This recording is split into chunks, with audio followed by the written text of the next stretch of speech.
à la fin du XIXe siècle, apparaît en Europe, spécialement dans les pays protestants et en particulier en Allemagne, sous l'influence de pasteurs rigoristes, des traités d'éducation. Ça va fleurir tout le début du XXe siècle. Une des caractéristiques de ces traités d'éducation, c'est la rigueur, une autorité stricte, rigoureuse et forte. Pourquoi? Parce que dans l'enfant, il y a un germe malsain.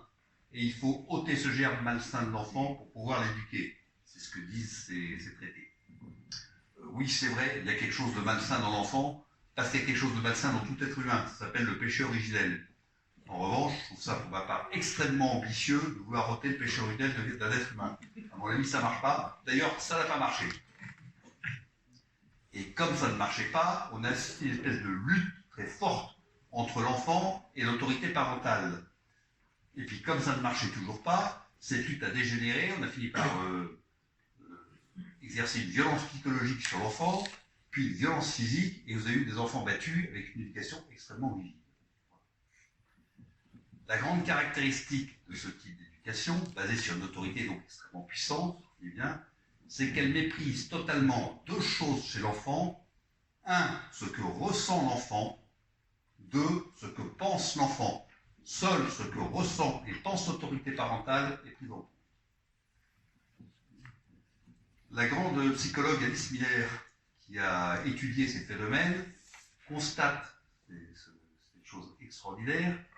Finalement, les grands bourreaux du XXe siècle, dans le nazisme, dans le communisme, les Himmler, Hitler, le directeur du camp d'Auschwitz, avaient reçu ce type d'éducation. Ça reste quand même pour toi. Et en particulier, Alice Miller explique que ces hommes étaient incapables de prendre en compte ce que ressentait autrui, puisque dans leur propre enfance, personne n'avait pris en compte ce qu'ils ressentaient. Ils étaient incapables de porter un jugement sur ce qu'on leur disait de faire, puisque leurs pensées avaient toujours été liées dans leur enfance. Et vous voyez donc les méfaits d'une éducation extrêmement rigoureuse, avec une autorité toute puissante qui s'exerce sur l'enfant. Vous pouvez penser que nous, en France, on est à l'abri de ce genre d'excès, mais pas du tout. Ça s'est répandu quasiment dans toute l'Europe, en Autriche, en Angleterre, en Pologne, et en France aussi, où nous avons, aussi bien dans le milieu chrétien, y compris dans le milieu non chrétien, un vieux reste de jansénisme, qui finalement s'est accommodé assez bien cette autorité très forte, très puissante, rigoureuse. Donc c'est une tentation. Sur un pôle complètement opposé maintenant, une des grandes caractéristiques de la révolution de mai 68, ça a été de mettre à bas l'autorité. Je ne sais pas ceux qui sont de ma génération doivent s'en souvenir, les slogans de l'époque, c'était « non au père ». Il est interdit d'interdire. C'était parmi les grands slogans qu'on voyait à cette époque-là. Et c'est par ce rejet de l'autorité que s'est produit ensuite ce qu'on a appelé la révolution de mai 68, qui était principalement une révolution sexuelle, c'est-à-dire qui a touché le domaine des mœurs. Et pour toucher le domaine des mœurs, il fallait d'abord détruire l'autorité, ce qui s'est bien passé comme ça. Notons que c'est au nom de la liberté que l'autorité a été rejetée. Et j'ai envie de dire, en France, on est toujours prisonnier de ce dilemme entre la liberté et l'autorité. Je ne vais pas l'esquiver, on en parlera tout à l'heure. Le domaine des mœurs, ce n'est pas le seul à avoir été touché. Il y a un autre domaine qui a été gravement touché aussi, c'est celui de l'éducation. Et c'est là qu'on a commencé à voir arriver un tas de projets d'éducation sans contrainte, dont le but, qui en soi est très bon, de permettre à la véritable nature de l'enfant s'épanouir, se développer, grandir, etc. Effectivement, quand on voit ce qu'a produit l'éducation à la prussienne, on voit bien que c'est la nature humaine qui est complètement détruite. Et là, donc, on voulait exactement l'inverse. Ça n'a pas été qu'un phénomène français, le 68 n'a pas été qu'un phénomène français, ça s'est répandu dans tout l'Occident, j'ai envie de dire, et on a vu fleurir dans tout l'Occident ces mêmes théories d'éducation sans autorité. C'est dans le domaine de l'éducation que les premiers déboires sont apparus, et que les échecs de cette absence d'autorité ont été les plus marquants. Les spécialistes de l'éducation, que sont les juges pour enfants, les éducateurs spécialisés, les psychologues, etc., toutes les personnes qui s'occupent d'enfants, ont constaté que l'enfant avait besoin justement d'une autorité pour épanouir ses qualités. Et en particulier, chez les enfants qui sont privés d'autorité, qu'est-ce que l'on a constaté? D'abord, un sentiment d'omnipotence ou une grande angoisse. L'omnipotence, vous savez, c'est une pathologie, c'est s'imaginer qu'on peut tout faire, qu'on est capable de tout. Un enfant qui se développe dans l'omnipotence, il y a toujours une forme d'omnipotence dans l'enfant, mais dans l'enfance, mais elle est reportée dans le futur. Plus tard, je pourrais. Maintenant, je ne peux pas. Et quand l'enfant devient réellement omnipotent, là, ça ne va pas. Il ne va pas s'adapter à la vie. On a vu de l'angoisse, donc je vous ai dit, bah oui, de l'angoisse, parce que c'est angoissant de se croire qu'on peut tout faire et constater qu'on ne peut pas. Et, chose incroyable, on a constaté des frustrations. Or, justement, c'est ce qu'on voulait éviter. L'absence d'autorité provoque des frustrations. Donc ça, c'était un comble. Les conséquences de ces frustrations qui vont surmonter, eh ben, de la colère, ainsi que fréquemment des décharges impulsives, de la violence et des comportements antisociaux. Les enfants en rupture sociale sont fréquemment des enfants qui n'ont pas été soumis à une autorité. Quand je faisais des études de psychologie, j'avais effectué un mémoire qui voyait le comportement de garçons adolescents et l'autorité de leur père. C'était flagrant. Quand le père n'exerce pas son autorité, le garçon adolescent part dans tous les sens. Il n'arrive pas à se calmer. Ce constat que je fais, j'ai presque envie de dire, c'est une banalité pour les psychologues. Déjà au début du XXIe siècle, le professeur Barchelli, qui était le doyen de la faculté de psychologie de René Descartes, disait la chose suivante. Si toute la seconde moitié du XXe siècle fut consacrée à dénoncer les méfaits de l'autorité du père, et accessoirement par délégation de la mère, sur l'épanouissement des enfants, le début de ce nouveau millénaire voit un retour en grâce de l'autorité, que l'on appelle de tous nos voeux pour établir les conditions d'une éducation partant à vos pas. Donc effectivement, les éducateurs spécialisés maintenant ont renoué avec cette notion d'éducation. Les deux formes d'autorité que je viens de vous décrire, l'autorité à la prussienne et l'absence d'autorité, l'une stricte au point d'écraser l'enfant dans sa personnalité, l'autre si lâche qu'elle ne peut plus contenir la personnalité de l'enfant et qui devient du coup envahissante. Les deux produisent des êtres malheureux qui n'arrivent pas à s'épanouir. Alors, je ne vais pas dire qu'il existe un entre-deux, un juste milieu. En revanche, je pense qu'il existe une juste autorité. Quelque chose qui, effectivement, va permettre de développer les capacités de l'enfant, et une autorité qui serait injuste parce qu'elle va entraver ses capacités. Et c'est ça dont nous allons parler ce soir. Ne croyez pas que ces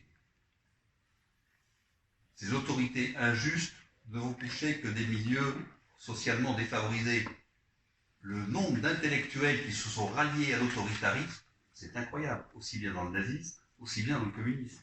Ce qui prouve bien que ce n'est pas du tout une question de niveau social, c'est bien une question de rapport, de relation entre les parents et leurs enfants.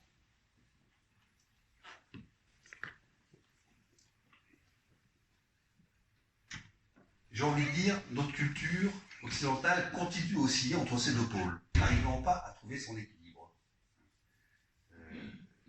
Existe-t-il une autorité bienfaisante? Moi, je pense que oui.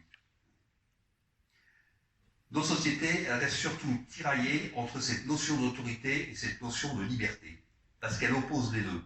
Et j'essaie de vous montrer comment les deux, au contraire, peuvent se concilier. Et si on les concilie, alors on voit bien qu'effectivement l'autorité est une bonne chose. Si elle s'oppose, là, on a un grave problème. Donc voilà ce que je voulais vous dire un petit peu comme premier mot en introduction de ce sujet, avec ces deux phénomènes historiques très intéressants. Je vais donc suivre le point suivant. Alors je suis désolé, j'avais qu'un feutre avec une pointe très fine. Je pense qu'à partir du troisième rang, plus personne ne voit ce que j'ai écrit. C'est pas grave, je vous le dirai. Nous allons parler dans un premier temps de cette notion d'une juste autorité.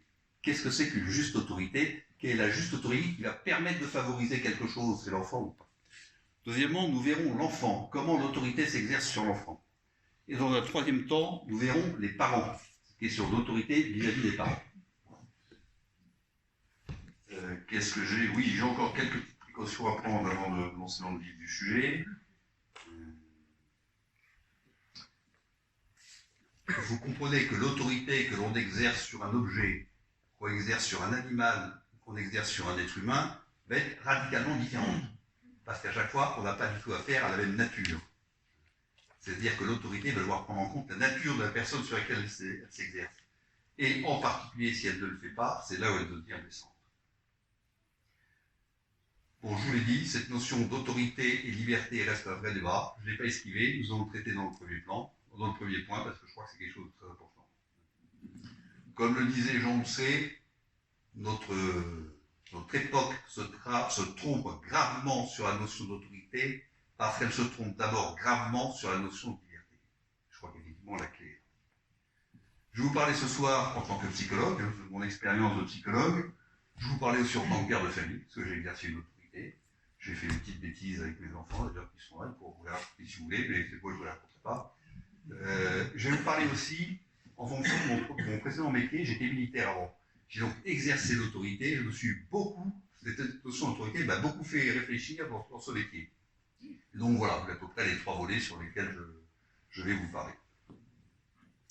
Eh bien écoutez, je rentre maintenant dans mon premier point, une notion de juste autorité. Quand vous ouvrez le dictionnaire, l'autorité, ça se définit de la façon suivante. Une puissance, une force qui s'exerce sur une autre personne. Alors, pour nos esprits modernes, c'est hyper choquant. De quel droit peut-on exercer une puissance, un effet pareil sur une autre personne? La définition, je veux dire, nous plonge tout de suite face à la liberté, mais c'est pas possible. On ne peut pas respecter la liberté de quelqu'un si on exerce sur lui une puissance ou une force. C'est pour cette raison que les modernes ont conclu que autorité et liberté s'opposaient. Ben, j'aurais dit, mon exposé sera une réussite si vous arrivez à concilier les deux. De percevoir que pour le bon développement de l'enfant, il lui faut une autorité. Et en particulier pour le bon développement de la liberté de l'enfant. Mais une juste autorité, bien sûr.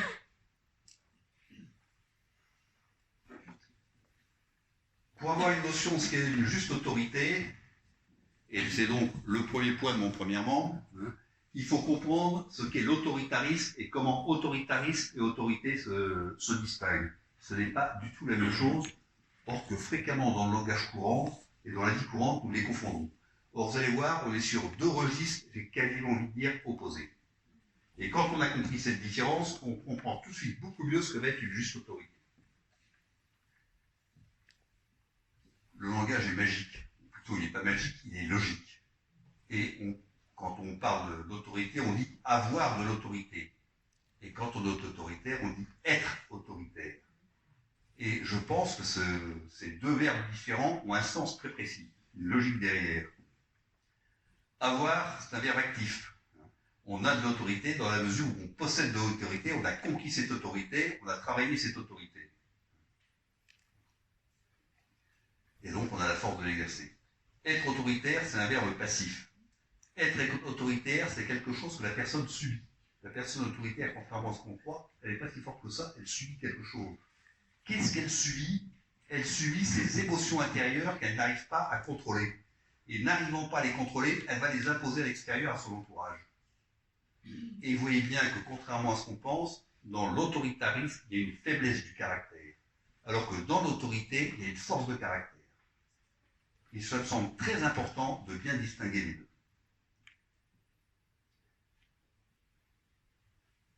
L'autorité. Qu'est-ce qu'elle fait, l'autorité? L'autorité, elle donne des ordres. Et ce mot ordre, il est magnifique. C'est-à-dire que l'autorité, elle remet de l'ordre là où il n'y en a pas. Elle va recréer une harmonie entre les éléments là où elle n'existe pas. Et si vous prenez cette définition de l'autorité, vous allez comprendre énormément de choses. Quelqu'un qui a de l'autorité, c'est quelqu'un qui va mettre de l'harmonie autour de lui. Et vous savez ce que dit Saint Augustin? La paix, c'est la tranquillité dans l'ordre. C'est-à-dire que la condition de la paix, c'est l'ordre. La condition de la paix, c'est l'autorité. C'est-à-dire quelqu'un qui va être... La paix dans la famille, c'est parce qu'il va y avoir une autorité qui va mettre un ordre, un ordonnancement, une harmonie au sein de la famille. Je prends un exemple. Un garçon de 15 ans qui veut aller faire la fête avec ses copains le soir, sauf le lendemain, il a un devoir sur table. Et ses parents lui disent, oui, mais tu seras rentré à 22h. Cet ordre, tu seras rentré à 22h, est quelque chose qui ne fait pas référence à un caprice, à un autoritarisme des parents, il fait référence à une réalité objective. C'est quand on est fatigué, notre intellect fonctionne moins bien. Et pour qu'il réussisse son devoir sur table le lendemain, il ne faut pas qu'il soit fatigué, donc il doit être là. Et c'est ça l'autorité. L'autorité ne se réfère pas à un caprice intérieur de la personne qui a l'autorité, elle se réfère à un ordonnancement extérieur. L'autorité, c'est la personne qui a bien perçu, comment dire, la réalité de l'univers dans lequel nous vivons et qui va mettre les choses en harmonie avec cet ordonnancement de l'univers. En particulier là, une réalité humaine, c'est quand on est fatigué, on ne peut pas travailler. Et ça, c'est un point très important. L'autorité se réfère à un ordre objectif qui lui est extérieur. Si je reparle de l'autoritarisme, vous avez compris, c'est exactement l'inverse. Il va se référer à une émotion intérieure, quelque chose qu'il submerge, qu'il n'arrive pas à contrôler, qu'il va imposer à l'autre. Et donc, ce qu'impose la personne autoritaire, ce n'est pas un ordre, c'est son caprice intérieur. On n'est pas du tout dans le même registre. S'il y a quelques scientifiques dans la salle, vous connaissez certainement ce qu'on appelle le principe d'entropie, principe fondamental de l'univers, qui signifie que, laissé en l'état, le désordre ne fait que s'accroître. Et pour remettre de l'ordre, il faut ramener de l'énergie. Et bien ça caractérise tout à fait effectivement l'autorité. Elle va remettre de l'ordre en ramenant de l'énergie. C'est pour ça que quelqu'un qui investit l'autorité doit avoir une certaine force de caractère, parce qu'il va devoir mettre de l'énergie. Sans ça, l'ordre ne va pas s'instaurer.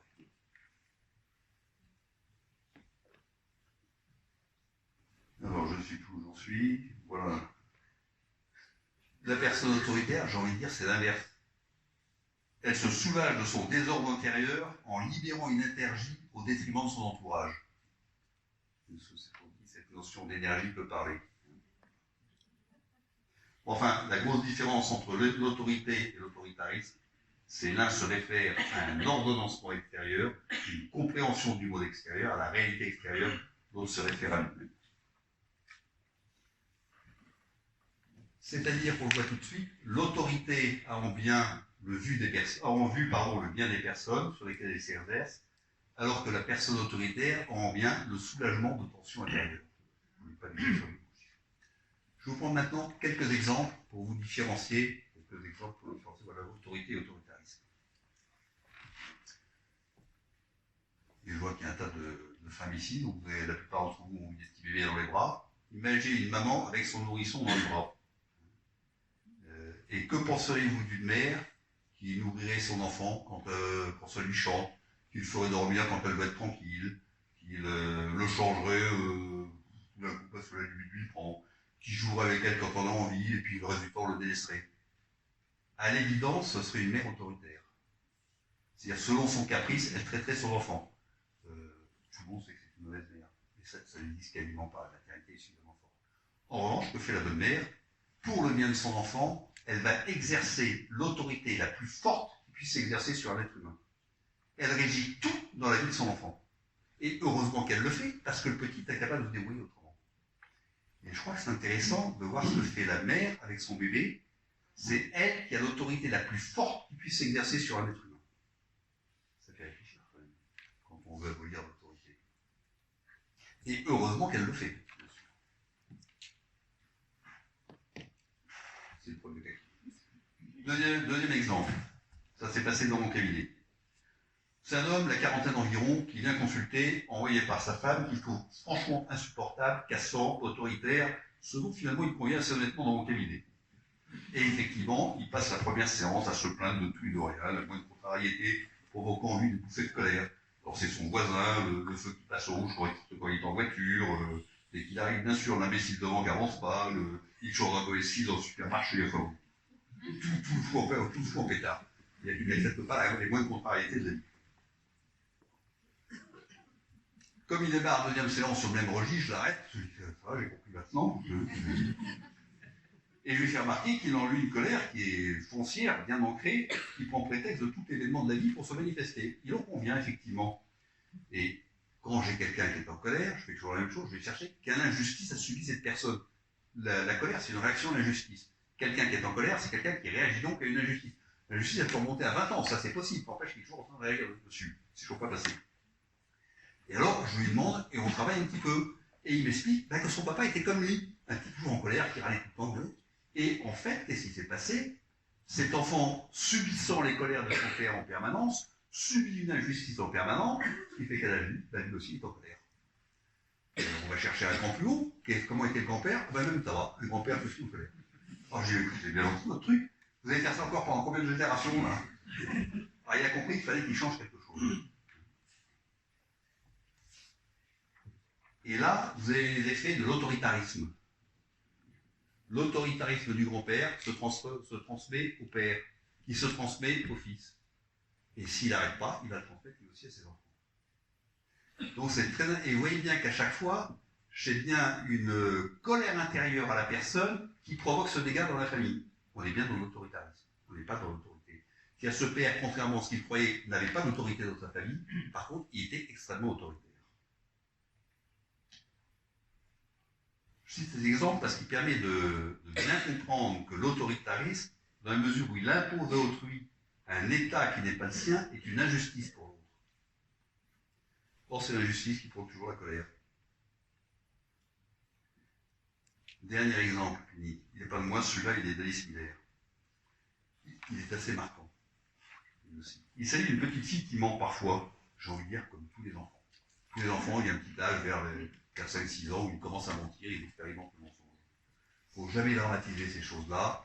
Vous êtes tous passés par là, et voilà, on s'explique un peu tranquillement avec l'enfant, et puis ça passe doucement. Le problème, c'est que le papa qui a reçu l'éducation à la prussienne, quand sa fille danse, ça évoque en lui un tas d'émotions extrêmement fortes, probablement ce que son père avait fait avec lui pour se planter, si bien qu'il décide d'éradiquer le mensonge de sa fille. Et là, vous voyez tout de suite comment ça va déraper. La dérive autoritaire est là en fait. Parce que le père éprouve des émotions extrêmement fortes face à ce que fait sa fille, il va agir avec elle en fonction de ses émotions. Et non plus en vue d'un bien objectif, qui est qu'il ne faut jamais dramatiser ces choses-là. Donc, il va la prendre en tête à tête, focaliser son attention sur ce problème, passer des contrats avec elle, il va parfois même lui mettre une bonne pédagogie, ça va aller marcher. Donc, il va se fâcher, il va être de plus en plus dur, il va lui commencer à la battre, etc. Bon, vous imaginez tous ces scénarios extrêmes dans lesquels cette pauvre fille a vécu. Donc il va employer des moyens pédagogiques adaptés et d'autres totalement inadaptés. Et de toute façon, ça ne marche pas. Ça ne va marcher, c'est l'autoritarisme. Cet autoritarisme, va provoquer 3 phénomènes particuliers. Tout d'abord, la seule relation qui existe entre le père et la fille finit par tourner autour du problème du mensonge. Dès lors, si la petite fille arrête de mentir, elle n'a plus de relation avec son papa. C'est impossible pour une petite fille. Alors elle continue à mentir. Ce n'est pas quelque chose qu'elle fait rationnellement, consciemment, mais tout son être la pousse à continuer à mentir pour continuer à avoir une relation avec son papa. Mieux vaut être en relation avec lui qui m'engueule que de ne pas avoir de relation. Ça, c'est encore plus terrible. Vous voyez bien comment c'est voué à l'échec. Ensuite, face à l'échec qui lui est insupportable, ce père vilipende sa fille. Elle est sale, elle est méprisable, elle est aveugle, il passe son temps à la critiquer. Comment voulez-vous qu'une petite fille puisse se développer dans de telles conditions quand on lui assure qu'elle est exécrable? C'est impossible. Enfin, ce papa, il met sa fille en pleine confusion. Elle est exécrable, mais il ne s'occupe d'elle que pour cela. Elle ne peut pas arrêter d'être exécrable. Alors finalement, c'est bien d'être exécrable ou pas? Vous voyez cette espèce de confusion qui se met dans l'enfant. Ça, c'est l'effet de l'autoritarisme. On n'est plus du tout dans la recherche d'un bien objectif pour l'enfant, on est dans la recherche d'une espèce de décharge du papa de quelque chose qui l'a dit, qui lui est insupportable.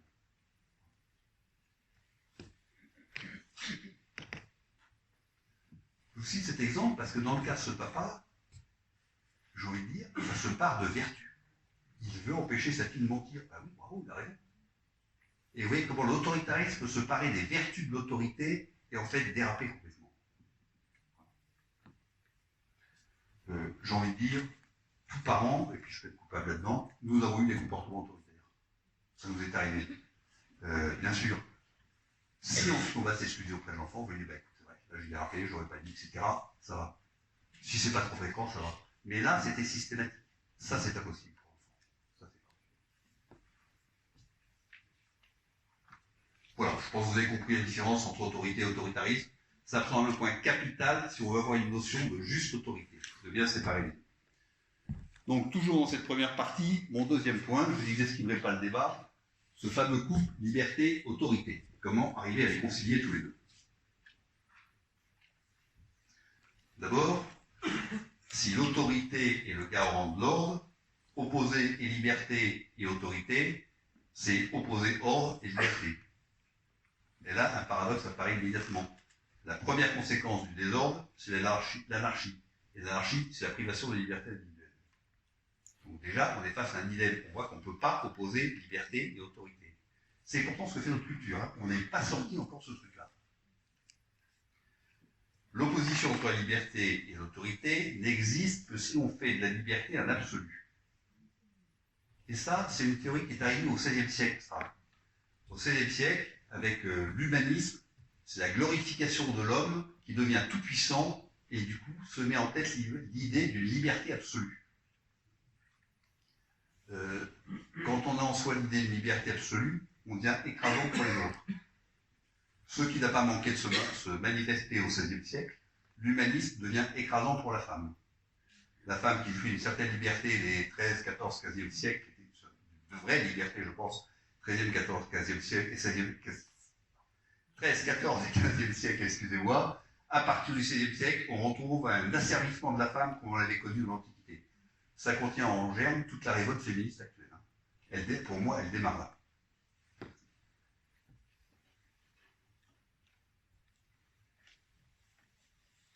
Pour ma part, je constate quotidiennement, en moi-même bien sûr, mais dans mon cabinet de psychologue, que personne n'a de liberté absolue. La liberté, c'est même quelque chose de fragile. J'ai envie de dire, mon métier de psychologue consiste à aider les personnes à développer cette liberté, tellement elle est fragile, tellement elle est compliquée à vivre. Donc avoir une idée de liberté absolue, c'est en dehors de la réalité humaine. Et c'est effectivement une pathologie de penser ça, puisque cette idée de liberté absolue s'associe à une idée d'omnipotence, et l'omnipotence, ça c'est une pathologie. Donc, quand on est dans une notion de liberté absolue, on ne peut pas accepter l'autorité, effectivement. Mais si on est dans la réalité humaine, on s'aperçoit que la réalité humaine, c'est une liberté fragile. Si c'est une liberté fragile, il faut une autorité pour protéger cette liberté et l'aider à s'accroître. Et là, on voit tout de suite qu'il n'y a plus de dilemme entre liberté et autorité. Au contraire, c'est un couple harmonieux, enfin qui doit être harmonieux.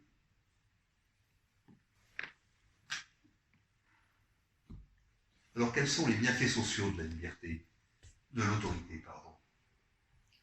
Eh bien, l'ordre rend les gens honnêtes, courageux, soucieux du bien commun. L'absence d'ordre rend les gens malhonnêtes, lâches et individualistes. On est actuellement dans une société qui est très individualiste, et je pense qu'il y a une lacune d'autorité dans nos sociétés. Même si ces propos, le propos que je tiens a besoin d'être très nuancé, et j'en suis tout à fait d'accord, c'est pas surprenant qu'après la révolte de mai 68, qui a voulu prôner une liberté absolue dans tous les domaines, les prisons soient pleines. Il y a une logique derrière ça. C'est pas possible autrement. En tout cas, en tant que psychologue, ça m'interpelle énormément.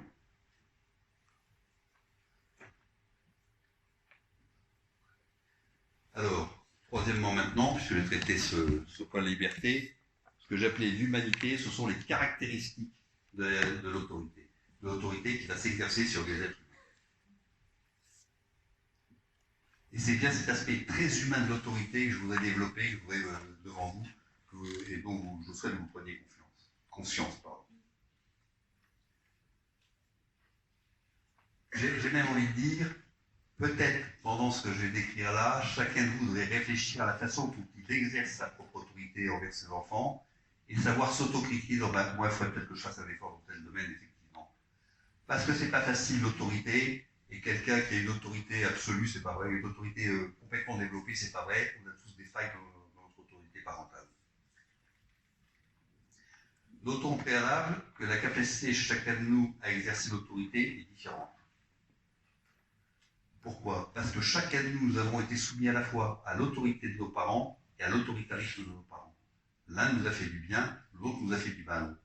Et dans cet équilibre-là, on est tous différents et on n'arrive pas à l'âge adulte égaux. Il y a des gens qui arrivent avec c'est imprégné dans leur veine, cette notion d'autorité. Ils exercent ça, je dis, sans même y réfléchir, parce que naturellement, tellement ça s'est imprégné en eux. Il y en a d'autres qui vont devoir la travailler pour arriver effectivement à atteindre un niveau qui soit satisfaisant. Ça prend l'autorité. Dans mon métier militaire, je me suis énormément attaché à apprendre l'autorité à mes officiers. comment on prend un être humain, comment on va lui apprendre les choses, comment on va faire exécuter les ordres, comment on va s'intéresser à la personne pour qu'elle puisse nous obéir, etc. Donc ça s'apprend. C'est-à-dire que si vous avez peu d'autorité, je ne vais pas dire que ce n'est pas un problème, mais c'est un problème qui a une solution. En y mettant de l'énergie, vous allez y arriver. L'autorité, dont je vous l'ai dit, se réfère à un ordre objectif extérieur, une compréhension de l'ordre de l'univers, une compréhension de l'agencement des choses et des êtres humains entre eux. En revanche, elle va s'exercer sur des êtres humains. Une autorité qui ne ferait que se référer à un ordre extérieur sans prendre en considération les personnes sur lesquelles elle s'exerce serait impitoyable, écrasante, serait inhumaine. C'est-à-dire qu'il y a les deux volets. Il va bien falloir prendre en compte sur qui s'exerce l'autorité. On n'exerce pas la même autorité sur un enfant de 2 ans et sur un adulte de 20 ans. C'est pas du tout pareil. Il faut prendre en compte l'humanité sur laquelle elle s'applique. C'est-à-dire qu'une bonne autorité, une juste autorité, va comprendre les personnes sur lesquelles elle s'exerce. Et ça, c'est une notion très importante dans cette notion de juste autorité, c'est comprendre ce que vit la personne sur qui j'exerce une autorité. Qu'est-ce qu'elle vit quand je lui dis quelque chose? Qu'est-ce qui se passe en elle? Comment vit-elle ça intérieurement? À partir de là, on va pouvoir exercer une vraie autorité. Il n'existe pas d'autorité efficace sans compréhension de ce qui se passe chez la personne sur qui elle s'exerce. Et ce point-là est très important. C'est une tendance masculine, ça, à exercer une autorité qui ne se référait qu'à un ordonnancement extérieur sans prendre en compte la personne. Et on peut avoir des exigences, mais totalement outrancières envers un enfant avec ça. On va dire, dès que c'est l'inverse, peut-être plus, je ne veux pas trop tomber dans la caricature, tentation de la femme, ça prend en compte que ce qui se passe chez la personne, et oublier d'exercer l'autorité. Il faut les deux. Il faut un équilibre entre les deux. L'autorité, elle doit être ferme. Autrement, ce n'est pas une autorité, c'est une plainte. C'est pas la peine d'aller se plaindre à ses enfants. Ça n'a pas de sens. Ferme ne signifie pas dur ou implacable. Ferme, ça signifie solide, stable. C'est pas la même chose. Dénué de faiblesse. Ce qui n'est pas du tout en opposition avec la souplesse. C'est un peu comme le muscle. Plus le muscle est fort, plus il va être souple. Le muscle ankylosé, ça ne bouge pas beaucoup, il va souple dans l'autre. Et bien l'autorité, c'est pareil. Elle doit être à la fois forte et souple. Alors c'est pas facile de combiner les deux, j'ai essayé de vous le développer un petit peu. Du coup, elle doit être accessible, et j'ai même envie de dire, elle doit se couvrir de douceur. La bonne autorité se couvre de douceur. Je me souviens, la première fois que je suis rentré dans l'armée, il y a des petits chefs qui gueulaient dans tous les coins. Ça courait dans tous les sens, personne ne comprenait rien, personne n'obéissait, c'était le foutoir. Et puis là, on a vu arriver un capitaine, qui parlait calmement, posément, tranquillement, doucement. Tout se remis en place. C'est que l'autorité, c'est pas l'excitation. L'autorité, je dis, c'est apporter une énergie à l'extérieur, une énergie aux personnes sur lesquelles on s'adresse, mais c'est une énergie bienfaisante. Et j'ai envie de dire, ce capitaine qui m'a tant impressionné dans les premiers temps, il était tellement empreint d'humanité que on n'avait pas envie de lui désobéir, celui-là. Celui que les petits mecs qui gueulaient de tous les côtés, pardon.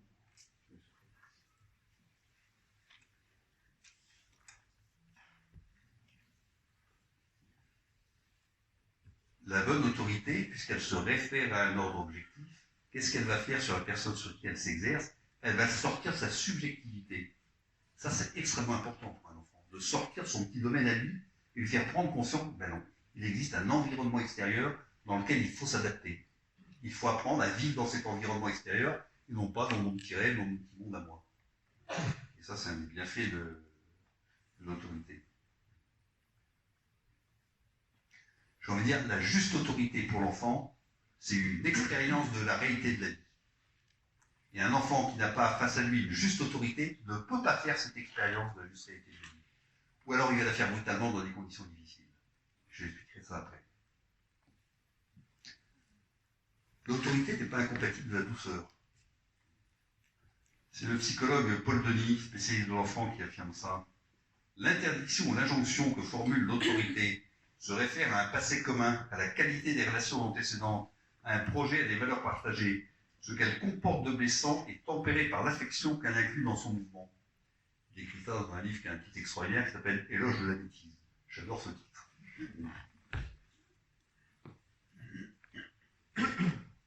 Autre caractéristique de l'autorité, elle est pédagogique. Alors ça, c'est aussi une notion très importante.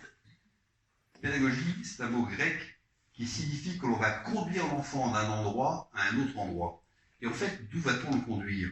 On va le conduire d'une incapacité, quand il naît, à une capacité complète à gérer sa propre vie après. Vous imaginez bien qu'on ne va pas exiger quelque chose d'un tout petit comme on va l'exiger d'un plus grand.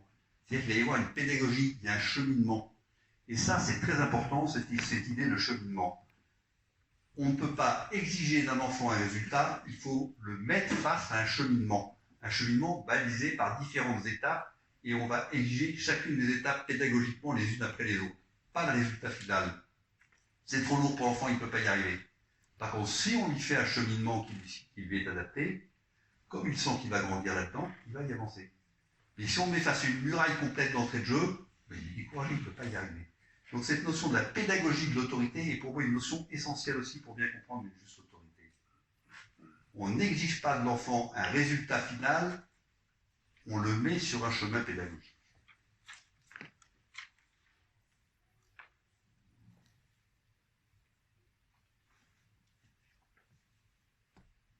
Ah, l'autre chiffre.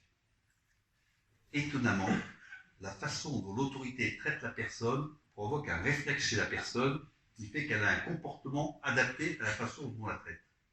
C'est-à-dire qu'on peut se plaindre d'un enfant qui n'obéit pas, c'est probablement qu'on ne fait pas les choses correctement avec lui. On peut se plaindre d'un grand ado qui se comporte comme un gamin, c'est probablement qu'on le traite comme un gamin. Je vais vous citer un cas clinique qui s'est passé dans mon cabinet. C'est un homme bien assis, la cinquantaine, lourde responsabilité, reconnu dans son métier, enfin bref, un mec assez brillant. Il vient d'avoir un énorme problème cardiaque. Et le médecin lui dit, la cigarette maintenant, terminé. Ça lui est difficile parce que c'est un grand fumeur. Sa femme qui est complètement aux abois, il lui a fait une crise cardiaque de Noël, etc. Bref, a décidé de prendre en main l'interdiction de fumer de son mari. Et donc, elle va le fliquer en permanence. Mais qu'est-ce qu'il fait ce mec? Il va fumer en cachette dans les toilettes, il va fumer en cachette dans la rue, mais comme l'ado, comme un véritable ado. Bon, c'est quand même incroyable. Ce type qui exerce de lourdes responsabilités dans son métier et qui est reconnu, se comporte comme un gamin avec sa femme. Et j'ai eu beaucoup de mal à faire comprendre ça à cette femme. C'était elle qui induisait ça chez son mari. On se comporte comme on est traité. Et ça nécessite énormément de réflexion de la part de nous parents. Si l'enfant ne se comporte pas bien par rapport aux ordres qu'on lui donne, c'est probablement que notre façon de le traiter n'est pas bonne. Il faut savoir s'en remettre en cause. Alors, ce phénomène-là, je l'ai vu partout. C'est universel, c'est un réflexe en nous, nous nous comportons comme nous sommes traités. On me traite comme un gamin, ben je vais me traiter, je vais me comporter comme un gamin. Mais même moi maintenant, à 70 ans, c'est pas fini, je continue à avoir ce réflexe-là, mais vous aussi. Et donc vos enfants, a fortiori, parce que ça, c'est très humain. Donc c'est très intéressant de réfléchir quand on a un enfant avec qui on a discuté d'obéissance, et je ne le prends pas bien. Il y a quelque chose que je ne fais pas que je devrais faire. Je n'induis pas en lui le bon comportement. Je n'induis pas en lui, je ne provoque pas en lui les réflexes cohérents que je devrais provoquer.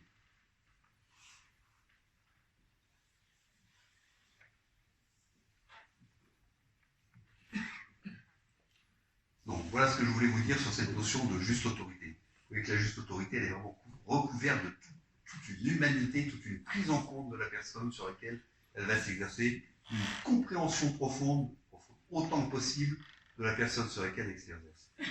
En tant que militaire, c'est vrai. Je me suis bien rendu compte que mes déboires de l'autorité, c'est quand je ne comprenais pas mes subordonnés, et qu'à l'inverse, quand je les comprenais, c'est incroyable. Je pense qu'un des points clés, c'est de bien distinguer autorité et autoritarisme. Spécialement chez les personnes qui ont de la colère en eux. Faites bien attention à contrôler ça. Deuxième grand point, l'enfant maintenant. Qu'est-ce qui se passe chez l'enfant vis-à-vis quand on exerce sur lui une autorité? D'abord, je vous l'avez compris, puisque l'autorité pédagogique, elle va s'exercer différemment selon les âges. L'objectif, c'est d'éduquer l'enfant, éduquer ex ducere, le conduire à l'extérieur. Ou à l'extérieur de quoi? Conduire à l'extérieur de la famille. L'objectif de l'autorité, c'est pour un tout petit bébé là qui vient de naître, qui est incapable de rien du tout, et 20 ans après, d'en faire quelqu'un qui est capable de se débrouiller tout seul dans la vie. Ça, c'est l'exercice d'une juste autorité qui va faire ça. Alors, je vous ai dit, le nourrisson, la mère exerce sur lui une autorité qui est quasiment, on va dire, absolue. En tout cas, c'est la plus forte qu'il puisse exercer. Pourquoi? Parce que la liberté d'un nourrisson, zéro. Ou plutôt, la liberté d'un nourrisson, c'est un germe. C'est quelque chose qui n'est pas éclos, qui n'est pas développé. Donc, aucune liberté, autorité absolue. À 20 ans, c'est l'inverse. Il doit avoir pris la plénitude de sa liberté, il doit avoir pris suffisamment de liberté, et il n'y a plus d'autorité qui va s'exercer sur lui. Et si vous comprenez ce phénomène, liberté zéro, autorité absolue, liberté activée, plus d'autorité, vous comprenez donc qu'entre les deux, il va y avoir tout un mouvement entre l'autorité et la liberté. C'est-à-dire au fur et à mesure où la liberté de l'enfant va s'accroître, l'autorité va s'écarter. Ou pour vous dire les choses autrement, la juste mesure, la bonne mesure de l'autorité qui s'exerce sur un enfant, c'est la liberté de cet enfant. Ce n'est pas les parents qui doivent décider ce qui se passe. J'ai envie de dire, c'est l'enfant en fonction de sa capacité à s'assumer lui-même. Mais tout ce qu'il est capable de faire par lui-même, tout ce qu'il est libre de faire par lui-même, il faut le lui laisser faire. Parce qu'autrement, on l'empêche de vivre sa liberté. Et tout ce qu'il est incapable de faire parce que ça dépasse sa liberté, l'autorité parentale va se substituer et le faire à sa place. Et donc, si vous avez compris cette notion, la juste mesure de l'autorité, c'est la liberté de l'enfant. Je pense que vous avez compris quelque chose de très important dans l'éducation de l'enfant. Et on comprend bien qu'effectivement, c'est quelque chose qui va s'écarter au fur et à mesure où la liberté de l'enfant va grandir. Et qui va s'écarter, normalement, à l'âge adulte, il n'y a plus d'autorité parentale. Il y a encore des parents qui continuent à exercer une autorité. Mais ça, c'est autre chose. À mon avis, c'est une grave erreur. Ils ne respectent pas la liberté de leurs enfants. Si la liberté est trop contraignante, trop forte, c'est-à-dire qu'elle contraint la liberté de la personne, vous allez faire à quoi après? Vous allez faire affaire à des enfants, soit qui vont se révolter, parce qu'ils ne peuvent plus se développer, soit les enfants, je veux dire, qui vont devenir des nouilles. Ils n'ont jamais appris à assumer quelque chose. Ils vont être complètement mous, ils vont être incapables de vivre dans la vie. Donc l'autorité trop forte exerce une contrainte qui empêche le développement de l'enfant. Si à l'inverse, l'autorité est trop lâche, elle ne respecte pas la liberté de l'enfant, qu'est-ce qu'elle fait? Elle va être angoissante pour l'enfant. Ben oui, il est perdu, il ne sait plus où il va, il ne sait plus où il n'est pas bordé. Un enfant, ça a besoin d'être bordé, d'être cadré. Il n'est plus bordé, et donc ça devient angoissant. Il ne va pas savoir faire dans la vie, il ne sait pas comment se dépatouiller, tout devient un problème, c'est trop fort pour lui. Donc l'autorité est trop lâche, provoque de l'angoisse. Elle provoque autre chose, parce qu'il y a des enfants qui vont s'imaginer qu'ils s'en sortent très bien, et là, ça provoque l'omnipotence. Et l'omnipotence, c'est la révolte à l'âge adulte. Parce qu'ils se rendent compte finalement qu'ils ne sont pas omnipotents, et qu'on les a éduqués d'une façon qui ne leur permet pas de s'adapter à la réalité de la vie. Et donc, ces enfants frustrés dont on parlait après mai 68. Donc, c'est très intéressant, hein, ces notions de liberté et d'autorité, de voir comment elles vont se développer ensemble.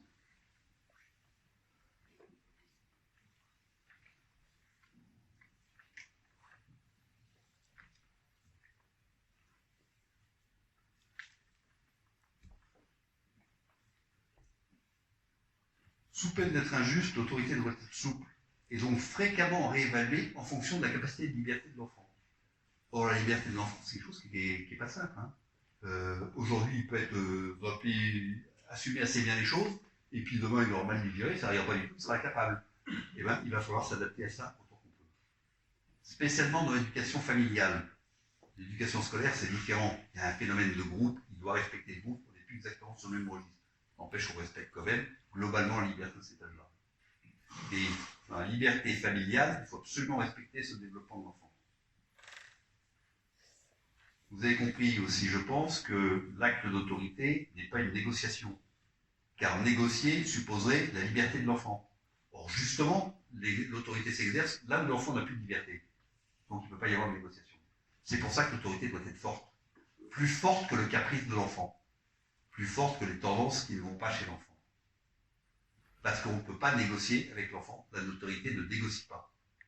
Si elle négocie, c'est ce moment-là qu'elle estime qu'il y a liberté. Si elle a liberté, elle n'a pas à s'exercer.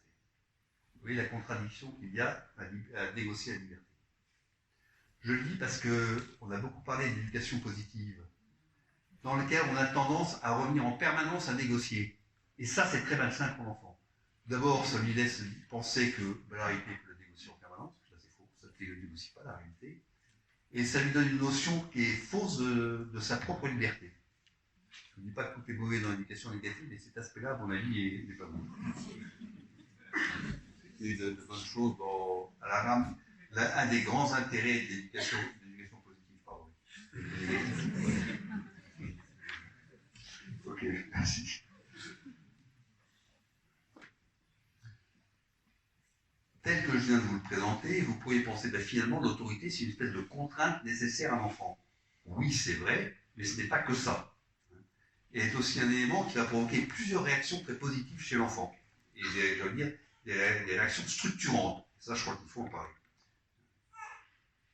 C'est-à-dire que l'autorité, c'est un aliment avec lequel l'enfant va construire quelque chose en lui-même. Bon, il y a la liberté, je viens d'en parler. Je ne vais pas insister dessus. L'apprentissage de la réalité.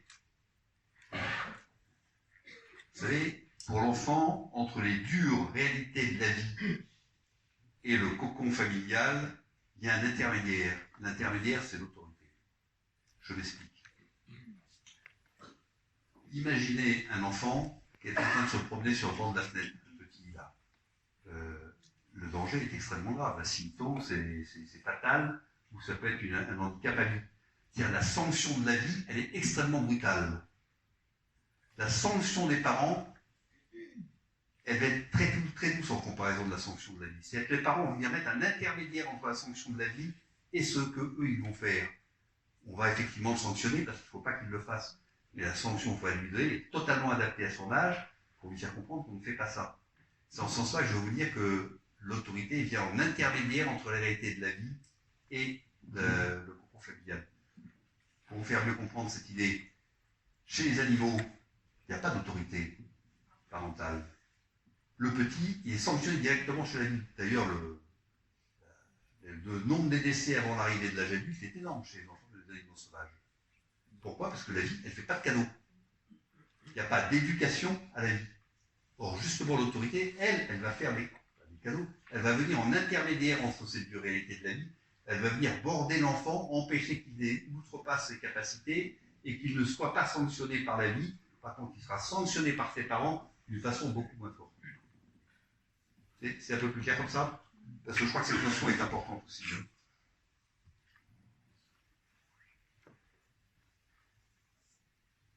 Ça s'appelle donc l'apprentissage de la réalité de la vie. Mais si je vous ai dit ça, ça veut donc dire que l'autorité, il va falloir qu'elle sanctionne d'une façon ou d'une autre ce qui s'est passé. C'est qu'elle récompense quand ce que fait l'enfant est bien, et qu'elle punisse quand c'est pas bien. Punition adaptée, bien sûr, récompense adaptée. Ça peut être d'ailleurs récompense ou punition tout à fait symbolique. Hein. Ça peut être un compliment ou un coup d'âme, c'est tout. Simplement que l'enfant intériorise, ben ça c'est bon, ça c'est pas bon. Au lieu que ce soit la vie qui le sanctionne et qui lui apprenne ce qui est bon et pas bon. Ce sont les parents qui vont lui apprendre comme ça. Et ça aussi, ça me semble très important. Une autorité qui ne sanctionne pas les actes des enfants, qui sanctionner en bien, sanctionner positivement ou négativement, est une autorité qui ne remplit pas son rôle. Il faut donc quelque chose pour l'enfant. Dans ce cadre-là, on dit fréquemment qu'il faut toujours plus de positif pour l'enfant que de négatif. Il faut plus de récompenses, entre guillemets, de sanctions positives que de sanctions négatives. C'est comme tout. Il faut toujours plus d'affection que de dureté. Il faut toujours plus de positif. Mais il faut les deux. Un enfant qui ne serait jamais sanctionné quand il fait quelque chose qui ne va pas est un enfant qui n'apprendrait pas les dangers de la vie. Et un enfant qui n'est jamais récompensé, ben c'est un enfant qui n'a pas confiance en lui. Vous savez, dans mon cabinet, c'est incroyable le nombre de personnes qui n'ont pas confiance en elles. C'est plus d'une sur deux. Quand j'interroge les gens, qui finalement disent, ben non, je n'ai pas tellement confiance en eux. Et quand je leur demande, mais finalement vos parents, ils vont davantage récompensés ou davantage punis? Ah non, les miens, ils vont davantage punis. Non, c'était. Quand ça n'allait pas, ils me reprenaient toujours. Quand ça allait bien, c'était normal. Ah oui, ben, au final, il n'a pas confiance en lui, l'enfant. On n'a jamais valorisé ce qu'il faisait de bien. Comment voulez-vous qu'il ait confiance en lui? Et ça aussi, c'est un exercice de l'autorité. Dire à l'enfant c'est bien, c'est lui faire, c'est l'encourager, lui donner confiance en lui, avoir une bonne estime de lui-même. Autrement, il ne peut pas s'estimer. C'est le cas de la petite fille tout à l'heure dont je vous parlais en introduction. Son papa voulait l'empêcher de mentir, il ne s'occupait d'elle que parce qu'elle mentait. Quand vous voulez qu'une petite soit pareille, c'est une belle image d'elle-même. C'est totalement impossible.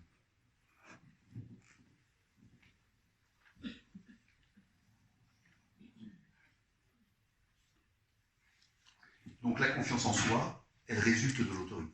Une autorité qui est adaptée à l'enfant, qui va lui dire ben, ça c'est bien. Là, il y a un point qui est important. Quand l'enfant fait quelque chose de bien, on va donc lui confirmer, on va lui confirmer en touchant son identité. Tu es bon, tu es capable de, tu es une bonne personne parce que tu as fait ça. À l'inverse, quand il fait quelque chose de mal, on ne va surtout pas toucher son identité. On va toucher ce qu'il a fait. Ce que tu fais n'est pas bon. Sous-entendu, tu es capable de mieux, ton identité reste belle.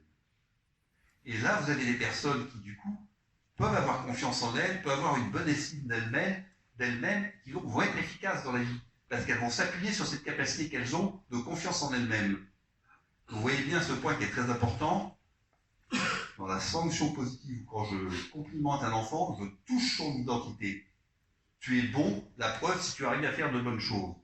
Quand à l'inverse, il fait de mauvaises choses, je ne touche pas son identité, je touche ce qu'il a fait. Ce que tu as fait est mauvais, ce qui sous-entend, tu es capable de mieux. Là, vous voyez bien qu'une juste autorité, vous allez avoir un enfant qui va développer totalement différemment de celui qui va être une autorité qui va faire que le punir, qui dit c'est pas bon, ou que faire que réprimander ses fautes.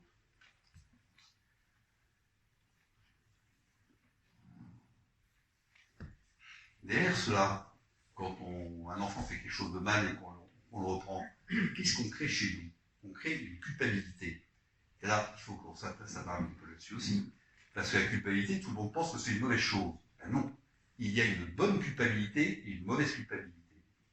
La bonne culpabilité, c'est quand on reprend l'enfant en touchant ce qu'il a fait, ce que tu fais n'est pas bon, sous-entendu, tu es capable de faire mieux. Et là, il va se sentir coupable. C'est-à-dire, se sentant coupable, il devient capable de corriger quelque chose.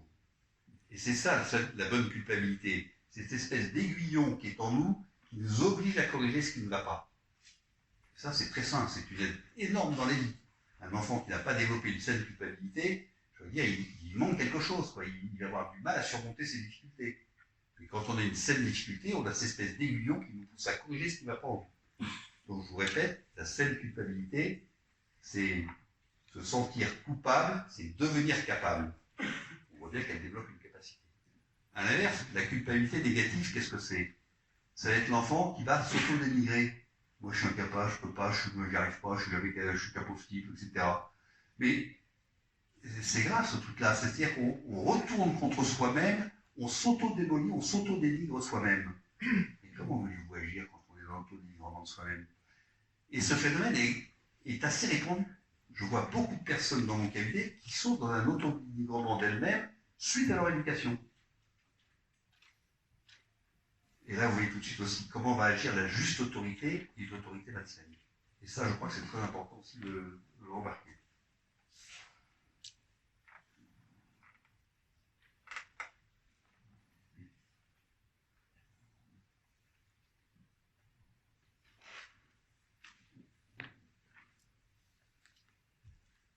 Une bonne autorité, une juste autorité, va exiger de l'enfant la mise en œuvre de ses capacités en sommeil.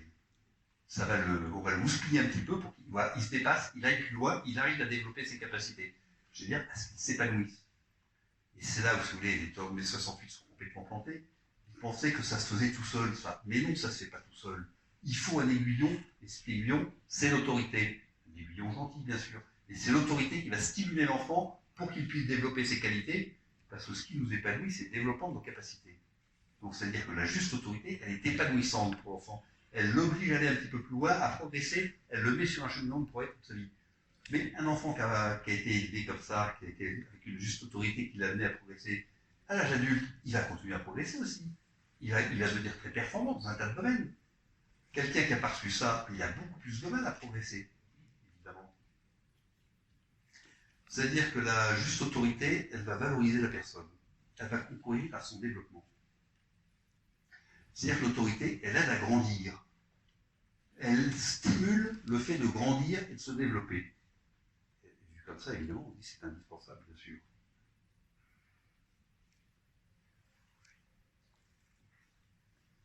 Non, mais j'ai un exemple militaire. Dans la vie militaire, il m'est arrivé parfois de devoir exiger des subordonnés des choses qu'ils ne savaient pas faire. Alors, dans ces cas-là, qu'est-ce qu'on fait? On crée un cheminement pédagogique, on apprend aux gens à le faire, et au bout d'un moment, les gens sont tout aidés et s'aperçoivent qu'ils arrivent à faire quelque chose qu'ils n'imaginaient pas quelque part avant pouvoir faire. Mais quand l'autorité a fait ça, et moi j'ai vécu plusieurs fois, mais les personnes qui ont fait ce progrès vouent une reconnaissance incroyable à la personne qui porte l'autorité. Moi je sais très bien que j'ai été aimé par mes subordonnés quand je les ai aidés à se développer comme ça. C'est pareil avec un enfant. Vous aidez l'enfant à se développer, vous l'aidez à grandir, il va avoir une reconnaissance envers vous qui est très forte. Il va avoir un lien d'affection avec vous qui est très fort, puisque justement vous comprenez ce qui est en germe en lui, vous l'aidez à grandir. C'est un principe de notre vie, ça, de développer ce qui est en nous. Et là, justement, l'autorité vient de faire. C'est qu'une des meilleures façons de s'attacher l'enfant, une façon efficace de s'attacher l'enfant et de créer un lien d'amour avec lui, c'est d'exercer une juste autorité avec lui qui va l'aider à grandir. Or ça, on en parle rarement de ce truc-là, mais c'est très important, ce rapport entre l'autorité et l'amour. Une juste autorité provoque un amour réciproque. D'abord, c'est vrai que quand on aide un enfant à grandir, on est content de ce qu'on a fait, donc on l'aime encore plus. Et l'enfant qui a pu grandir grâce à la juste autorité de ses parents, mais il est reconnaissant à ses parents, qui l'ont aidé. Contre-exemple. C'est un garçon qui affirme qu'il ne vaut pas grand-chose. Ça vaut l'étonnement, je me dis, qu'est-ce qui t'arrive? Et il explique, mes copains, on leur fait faire plein de choses. Mais moi, on ne me demande jamais rien parce que je ne suis pas capable. Et effectivement, quand je regarde ses parents, il est des parents totalement laxistes. Ils laissent tout faire, ils n'exigent rien de lui. Alors lui, il pense qu'il est incapable. Les autres, on exige quelque chose d'eux parce qu'ils peuvent, mais moi, si on ne m'exige pas, c'est parce que moi, je ne peux pas. Comment voulez-vous qu'il se développe, ce garçon? Ce qu'il est en train de dire, si on n'exige rien de moi, c'est que je suis un incapable, je ne peux rien. Et le grand psychologue Paul Denis, dans Éloge de la bêtise, quand il commence ce passage, parce que c'est pas facile dans mon cabinet, celui-là, il dit ainsi. Ainsi pourraient parler beaucoup d'enfants à qui leurs parents ne veulent rien imposer et qui reculent devant l'exercice direct de leur autorité de parents. Ils n'ont pas aidé leurs enfants à grandir. Parce que la juste autorité va donner l'envie de grandir, va aider, montrer qu'il est possible de grandir, elle va stimuler chez l'enfant la création d'un idéal. Et vous savez que c'est indispensable, un idéal. Quelqu'un qui n'a pas d'idéal dans sa vie, c'est quelqu'un qui tourne, il ne sait pas où aller, il est complètement paumé dans la vie. Quand on a un idéal, on a une direction qui nous tire vers laquelle on va essayer d'avancer. C'est indispensable dans la vie d'avoir un idéal. Et ça, c'est un des fruits d'une juste autorité. Créer un idéal chez l'enfant. Créer un idéal parce qu'on va mettre devant lui une exigence de progrès. Il est éduqué dans une exigence de progrès. Alors toute sa vie, il aura en lui une exigence de progrès. C'est ce qui s'appelle un idéal. J'ai eu dans mon cabinet des gens qui n'avaient pas d'idéal, mais c'est effarant. On ne sait plus quoi faire. Ils sont complètement largués dans la vie. Ils ne comprennent rien. Ils ne savent pas ce qu'ils font, ils sont complètement perdus. Dernier point. C'est un paradoxe. Finalement, dans une famille, la personne qui exerce le plus d'autorité, c'est la maman. Et le paradoxe est là, c'est que la figure d'autorité, c'est le père. Là, c'est comme ça. Il faut l'accepter comme tel. Pour nous, les mecs, désolé pour vous, mesdames, vous avez d'autres qualités, d'autres capacités.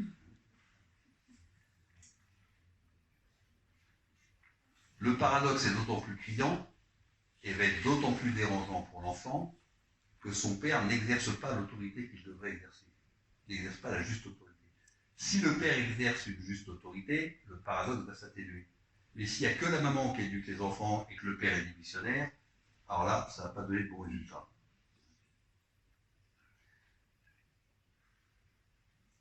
Carly, dans Les Racines de la violence, qui nous explique ce samedi, dit un grand psychologue, il dit des choses suivantes.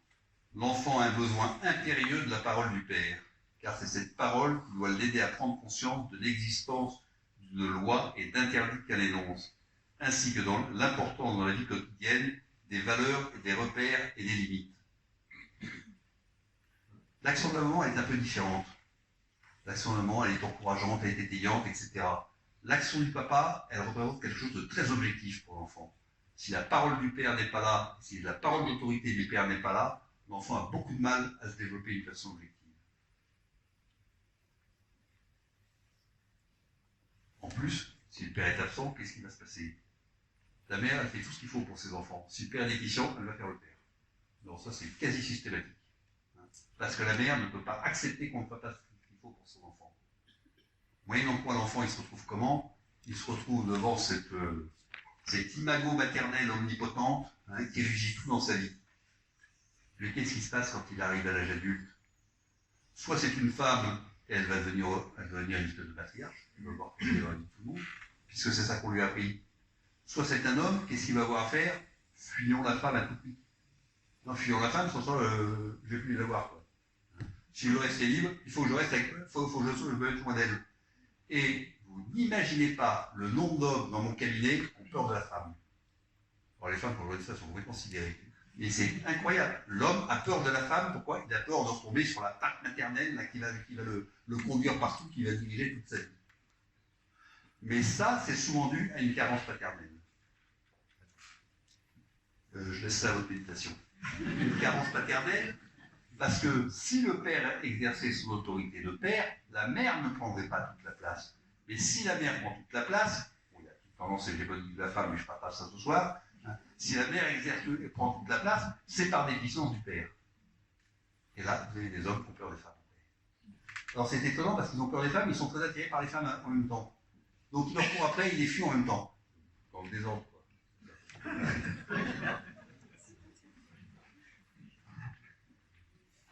Bon, en tout cas, la démission des pères de leur autorité, ça crée de graves lacunes chez les enfants. Ouais,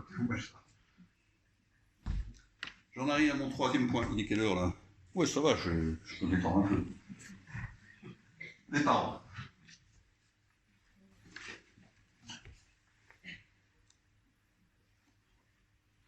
Je vous ai dit tout à l'heure que l'autorité maintient un ordre. Et je vais laisser entendre, finalement, lié à notre nature humaine, c'est quasiment une obligation qu'il y ait une autorité. Et effectivement, quand vous regardez l'organisation des sociétés, elles sont toutes hiérarchiques avec une autorité.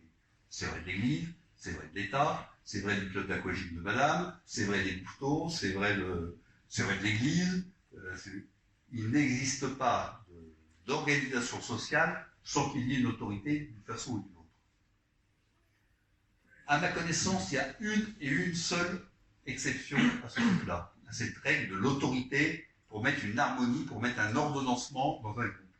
Il y a une seule exception, à mon avis. Cette exception, c'est le couple conjugal. Alors là, il faut qu'on s'explique un petit peu. Le couple conjugal a donc un fonctionnement très particulier, où l'harmonie au sein d'un couple va donc se référer à quelque chose de différent de l'autorité. Après la chute d'Adam à Ève, là c'est une belle bêtise qu'ont fait nos grands-pères, hein, il est dit à Ève, ton désir, c'est la Bible ça, ton désir te poussera vers l'homme et lui te dominera. C'est ce qui s'est passé dans toute l'Antiquité. La femme, globalement, est complètement asservie à l'homme. Je sais que les féministes le ressortent en permanence. Et elles ont raison d'ailleurs. C'est vrai, la femme est globalement asservie. Deux exceptions, peut-on dire, dans ce monde antique que nous connaissons bien, en tout cas l'autre monde méditerranéen, pardon. La Rome sous l'Empire, la femme a davantage de liberté. Enfin, ça reste quand même limité. Hein. C'est quand même son père qui décide avec qui elle va se marier. Hein, c'est-à-dire qu'elle n'a pas d'autorité du père, l'autorité du mari. Et deuxième exception, c'est intéressant pour nous Français, le monde celtique. Dans le monde celtique, la femme jouit d'une certaine liberté. Ça va pas être sans conséquence sur l'histoire, c'est ça. C'est donc cette domination effective de la femme par l'homme, qui était dans toute l'Antiquité. Il va y avoir un coup d'arrêt qui va être donné. Le coup d'arrêt, c'est étonnant, c'est la période du Christ. Qu'est-ce qui va se passer à cette période-là? Il y a des femmes romaines à qui on va dire tu vas épouser tel homme, et qu'on va dire ah non, moi je ne l'épouse pas. On n'avait jamais vu ça, hein, des femmes qui se révoltaient contre l'ordre établi, incompréhensible. Et elles disent non, je ne l'épouserai pas. Pourquoi? Moi c'est le Christ que je veux épouser. Les Romains ils ne vont pas badiner, hein. Ils vont les massacrer. 3 siècles de martyrs chrétiennes.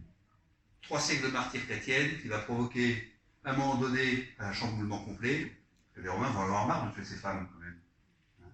Et ils vont leur accorder ce qu'elles demandent, le droit d'élever leurs enfants dans la religion chrétienne. une génération après, c'est toujours l'Empire romain qui bascule. Ça, c'est très intéressant.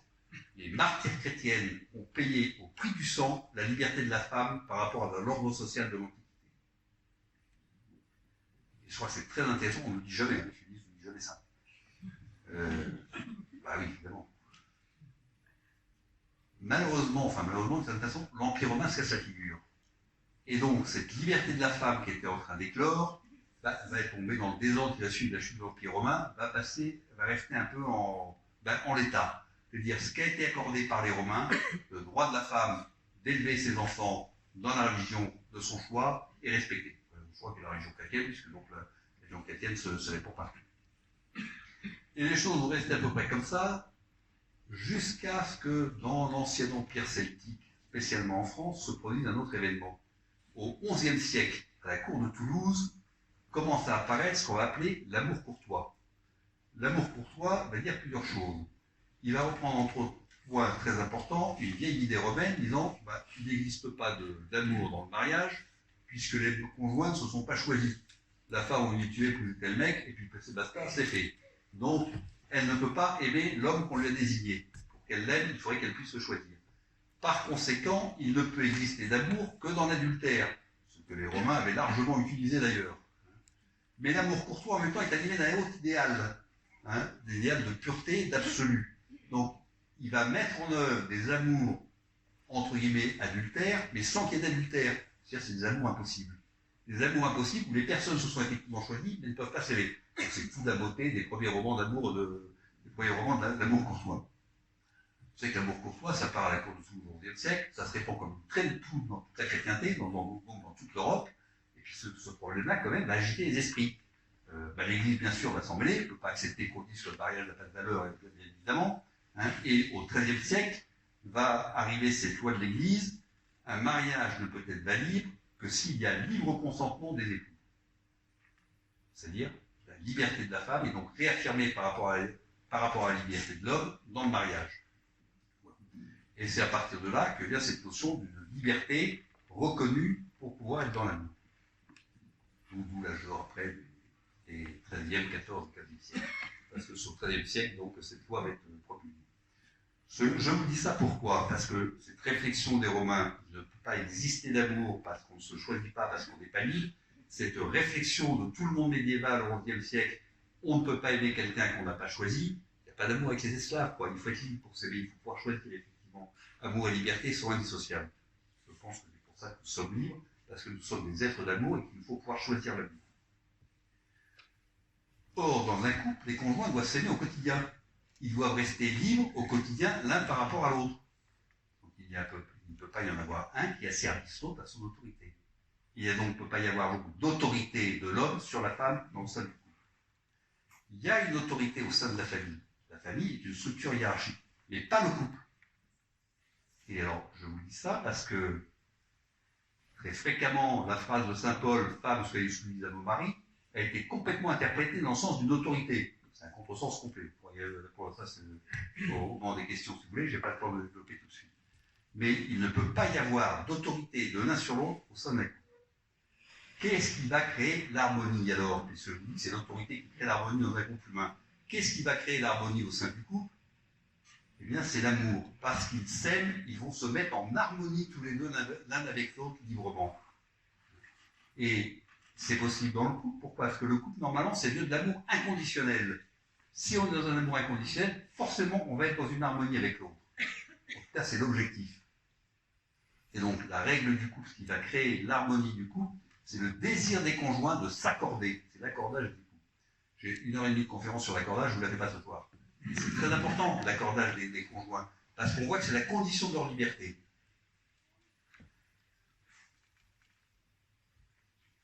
Malheureusement, puisqu'on est entaché du péché originel, la vie du couple ne se passe pas sur cette merveilleuse harmonie que je suis en train de vous décrire. Elle se passe la plupart du temps sur ce qu'on appelle des luttes de pouvoir. C'est-à-dire que chacun cherche à dicter à l'autre un peu ce qu'il devrait faire et comment il devrait se conduire. Et donc on assiste très fréquemment à des luttes de pouvoir. Bon, des petites luttes de pouvoir au sein du couple, j'ai envie de dire, oui, ça fait partie du truc. Mais parfois ça devient quasiment le seul registre du couple. Qui va pouvoir imposer à l'autre sa volonté? Et là, on est vraiment dans un couple qui est malade. Il faut soigner ça. La plupart des couples à qui je fais constater dans mon cabinet qui sont dans des luttes de pouvoir me regardent un air effaré, on n'a jamais voulu ça. Comment est-on tombé là? Ben oui, si on n'a pas cette volonté de s'accorder, forcément, on va tomber dans les luttes de pouvoir. Ben oui, il faut bien que les décisions soient prises, il faut bien que ça avance. Donc forcément, il y en a un qui l'a décidé et qui va imposer cette décision à l'autre. Alors, les luttes de pouvoir, on va en parler un petit peu au sein du couple quand même. D'abord, les camarades masculins qui sont dans cette salle, on est perdant à chaque fois. Je vais vous expliquer pourquoi. Les luttes de pouvoir, psychologiquement, elles se développent dans 3 grands domaines. Le premier domaine, c'est les enfants. Les enfants, c'est vrai. Elle ne fait pas les choses pour elle, elle fait pour les enfants. Donc elle a toujours raison avec les enfants. Et de toute façon, quand ça ne va pas, l'enfant, il va en priorité vers sa mère. Donc on est un peu mal placés, nous les hommes. Ou pour dire les choses autrement, la position de la mère au sein de la famille est tellement forte qu'il ne faut pas rentrer en lutte avec ça. C'est stupide. Donc premier point. Deuxième point, on est perdant, c'est sûr. Genre, je vois dans ça dans mon cabinet en permanence. Pas en permanence, régulièrement. Deuxième point, de nous où s'exercent ces luttes de pouvoir, les questions d'argent, les questions de finances. Alors ça, c'est systématique. Quand un couple me dit qu'ils ont des problèmes financiers entre eux, je dis voilà, forcément ce sont des luttes de pouvoir. C'est le lieu par excellence où vont se cristalliser les luttes de pouvoir. Ben oui, celui qui dépense l'argent, c'est celui qui a le pouvoir, bien sûr. Quand on est dans une lutte de pouvoir, on veut gérer l'argent. Ben, là aussi, j'ai envie de dire, les mecs, on est parents, pourquoi? Ben, elles ne dépensent pas pour elles, elles dépensent pour les enfants. C'est lisse. Rien faire. Là aussi, la femme est mieux placée. Troisième point. Ah oui, vous regardez les femmes, c'est incroyable. Troisième point où se développent les luttes de pouvoir, le domaine de la sexualité. La sexualité, qui dit oui ou non, c'est la femme. Et qui dit oui comme ça ou autrement, tu dégages mon vieux, ou tu dégages pas, reste tranquille dans ton coin, c'est la femme. La femme a un poids extraordinaire dans le domaine de la sexualité. Elle l'ignore souvent d'ailleurs. Heureusement, elle l'utilise à bon escient, je peux l'espérer. Enfin, c'est stupide de se mettre dans des luttes de pouvoir parce qu'on se retrouve à dormir sur le canapé du salon. On est perdant dans tous les cas. Donc, les hommes ne rentrez pas en lutte de pouvoir. La position de la femme au sein de la famille est beaucoup trop forte, elle est inaliénable. La position de l'homme est plus fragile. Il ne faut pas rentrer là-dedans.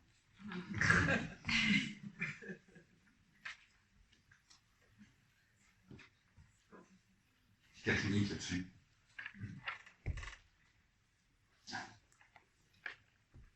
Dans mon ancien cabinet, il y avait une place de parking juste sous la fenêtre. Toujours prise celle-là. Un jour, magnifique BMW qui se garde dehors.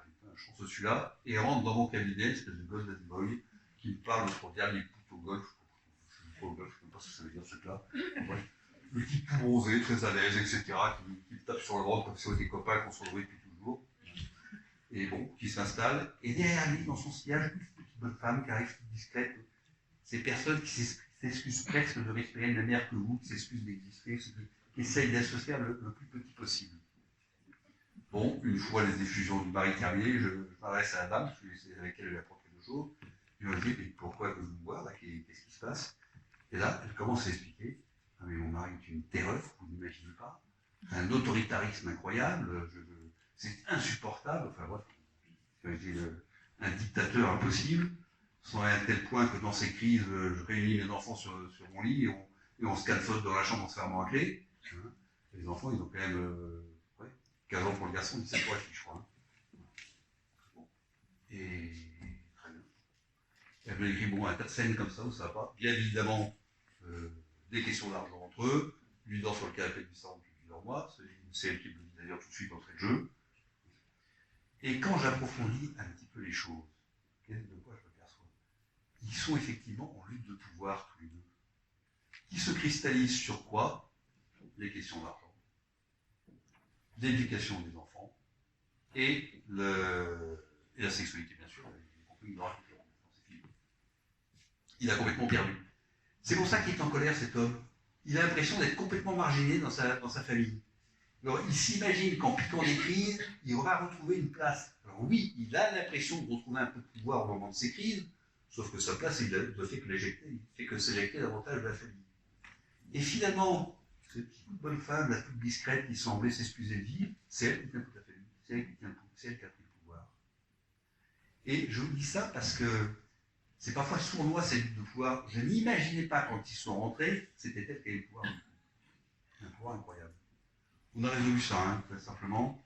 J'ai compris que cette dame n'a jamais voulu reconnaître qu'elle avait pris le pouvoir, qu'elle avait le pouvoir. C'est pas grave.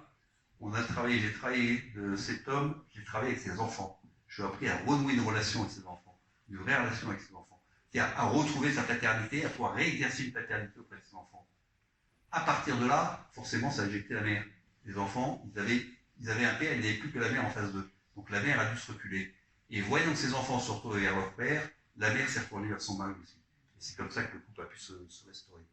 Mais je vous cite cet exemple pour vous montrer comment ces luttes de pouvoir peuvent être quelque chose de très sournois.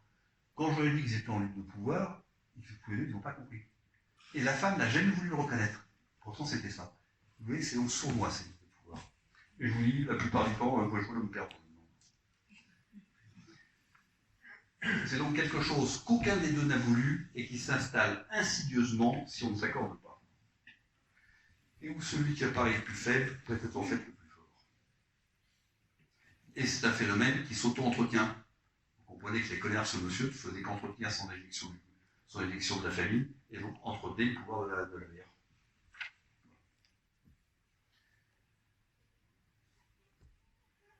Imaginez maintenant ce qu'il advient pour les enfants.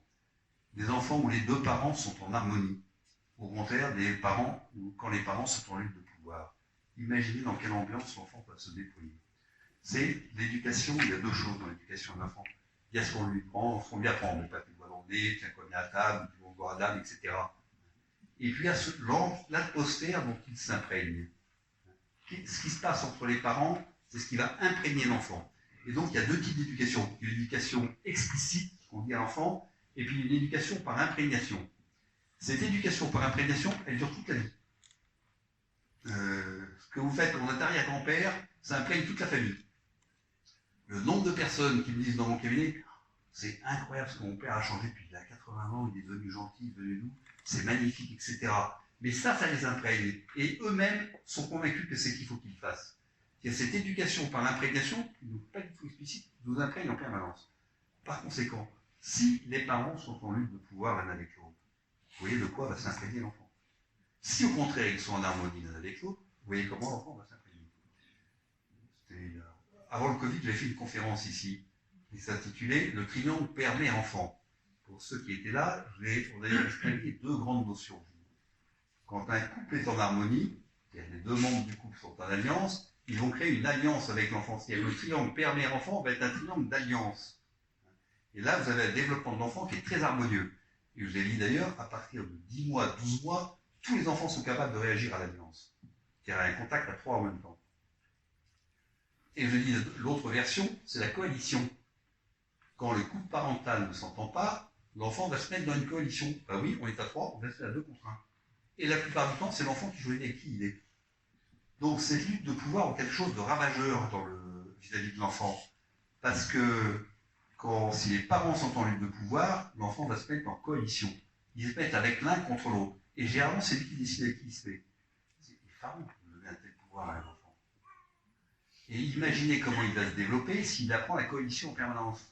À l'inverse, quand le couple des parents est en harmonie, l'enfant va apprendre l'alliance. Comment on peut être ensemble à plusieurs, comment on peut être en harmonie à plusieurs. Et vous imaginez le développement harmonieux qui va se produire en lui. Donc cette question de ce qui va se passer entre les parents en termes d'autorité ou en termes d'accordage est extrêmement importante pour l'enfant parce que ça va imprégner en lui quelque chose de très fort. Et donc je pense qu'il faut éviter ça. D'ailleurs, généralement, je travaille beaucoup avec la généalogie, je travaille beaucoup. Qu'est-ce qui s'est passé au niveau des grands-parents? Qu'est-ce qui s'est passé au niveau des parents? Et on voit des filiations comme ça très nettes. Des parents qui ne sont pas des grands-parents qui ne sont pas en harmonie, qui sont en lutte de pouvoir, les enfants derrière, les parents sont en lutte de pouvoir, et les enfants eux-mêmes sont imprégnés de ça. Et nous n'arrivons donc pas tous égaux à l'âge adulte. Certains d'entre nous ont été immergés dans une atmosphère d'alliance, et spontanément vont aller vers l'alliance, d'autres ont été immergés dans une atmosphère de coalition, et spontanément on se met dans la coalition. Et oui, donc c'est quand même extrêmement important vis-à-vis de l'enfant, cette question-là. Donc la question de l'autorité entre les parents est une question cruciale pour l'enfant.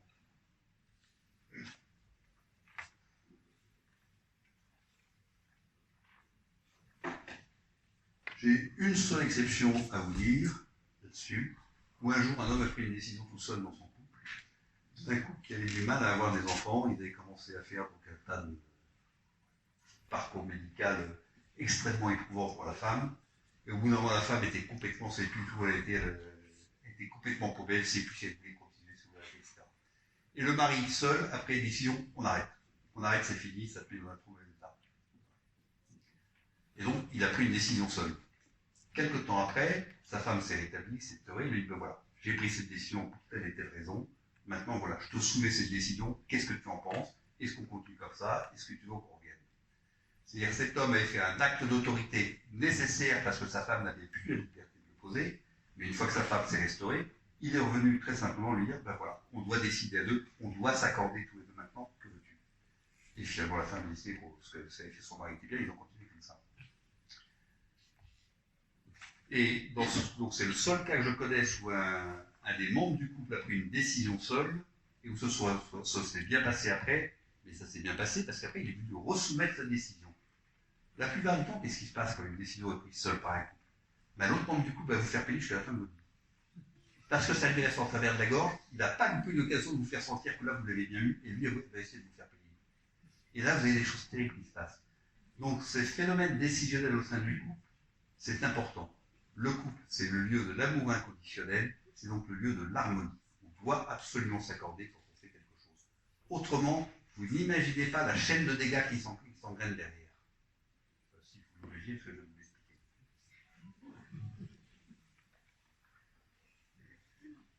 Alors, je vais conclure maintenant quand même. Donc, j'essaie de vous porter un éclairage dans plusieurs directions sur cette question de l'autorité. D'abord, cette notion que moi je trouve très riche de juste autorité.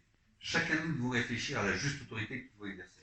C'est-à-dire une autorité adaptée à la réalité de notre nature humaine et une autorité adaptée à la réalité de nos enfants. L'autorité de l'un ne sera pas la même qu'on va exercer sur un enfant, ne sera pas la même que sur un autre enfant. Et l'autorité dans une famille ne sera pas la même que dans une autre. L'autorité, la juste autorité, de rien cette caricature rigide que l'on fait parfois, vous avez bien compris, qui pour moi est un défaut d'autorité. La véritable autorité, elle est bienveillante, elle est aimante, elle vise le bien, elle vise à amener l'enfant vers le bien et donc va produire du bien. Non seulement l'autorité ainsi conçue et la liberté ne sont pas contraires, mais vous voyez qu'elles sont complémentaires. Et je crois que c'est très important dans une culture qui se fonde sur cette notion de liberté et d'autorité de bien se clarifier l'esprit par rapport à ça. L'autorité est une condition du bon développement de l'enfant, une juste autorité, une condition du bon développement de l'enfant. Et donc elle est un vecteur de la dignité humaine, une bonne autorité. En ce sens, on peut dire que la nature humaine, effectivement, est conçue et fabriquée pour recevoir et exercer l'autorité. Ça fait partie de notre nature. Comme tout à l'heure, le fait que l'un exerce une autorité sur l'autre, ça peut paraître choquant. Oui, c'est choquant pour nous modernes avec notre notion de liberté qui est absolue, mais en fait, ça fait partie de notre nature. Il faut le reconnaître. Une juste autorité va donc s'adapter à la liberté de la personne sur laquelle elle s'exerce et venir compléter les capacités de la personne. En particulier chez l'enfant, elle lui permet de se structurer par l'acquisition de sa propre liberté, par l'intégration de cette notion de réalité en sortant des fantasmes de l'enfance, par la construction d'une conscience morale avec l'intégration de notions de limite, par l'établissement d'une saine confiance en lui et d'une culpabilité positive, et par la création d'un idéal.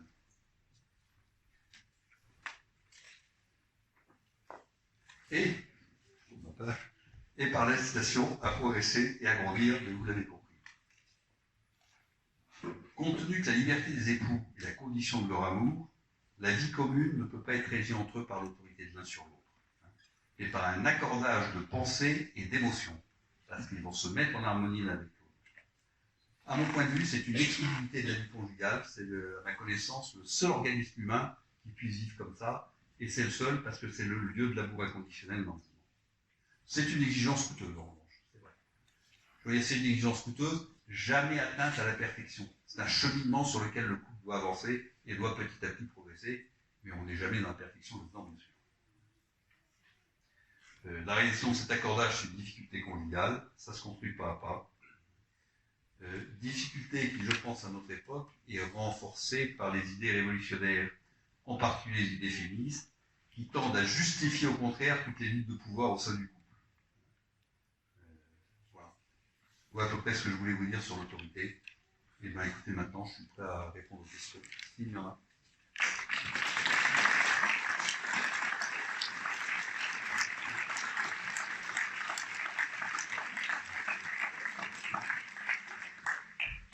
Alors, la première question, c'est la plus difficile, mais après, ça déroule. Alors, c'est un courageux pour la première question. Merci. Moi, je voulais vous demander qu'est-ce que peut faire une mère seule, par exemple, une veuve, pour ne pas tomber dans l'autoritarisme. Alors, le cas de la mère seule, la veuve en particulier, la veuve a plus de facilité que les autres. Pourquoi? Parce qu'il y a toujours l'image d'un mari qui est décédé, il y a toujours l'image d'un père auquel elle peut se référer. Et donc, l'image du père n'est pas du tout dégradée, au contraire, généralement, elle est ambiguë. Donc, la veuve, pour ça, est aidée. Par ailleurs, rarement une femme s'occupe totalement seule de ses enfants. Souvent, et c'est bon de le faire d'ailleurs, il faut faire appel à des figures paternelles pour l'enfant. Ça peut être, d'ailleurs c'est fréquemment un des frères de la mère, c'est-à-dire c'est un oncle qui joue ce rôle-là, momentanément. Hein. Ça peut être un aumônier, ça peut être un professeur d'école, ça peut être un chef scout, ça peut être, voilà. Il y a des figures masculines qui vont venir petit à petit l'aider à différentes époques et qui vont être ce qu'on appelle des figures paternelles. Ils ne seront pas pères, ils n'ont pas vraiment une fonction de père, et pour l'enfant, ils vont lui permettre de se structurer. Les cas les plus difficiles, c'est le cas du divorce, parce que le père est complètement discrédité, c'est-à-dire que la fonction paternelle est discréditée, et là, c'est beaucoup plus compliqué. Et donc, c'est très important pour les parents divorcés de ne pas se critiquer, mais je ne crois pas pour le divorce à l'amiable, ça c'est un conte de fées, le divorce ça se fait dans la violence la plupart du temps, et dans la dispute, pour différentes raisons. Donc, c'est compliqué cette question-là. Et en tout cas, il y a tout lieu d'essayer pour ces enfants-là de restaurer au contraire les images paternelles, les images maternelles, et qu'au moins, mais c'est pas fini, il existe une cohérence parentale face à l'enfant. Un des cas également très difficile, évidemment, c'est la fille mère, qui, là c'est pareil, il faut qu'elle arrive à trouver des figures paternelles qui puissent l'aider dans l'éducation de son enfant. Voilà. La plupart des filles mères d'ailleurs se retournent un peu vers leur famille.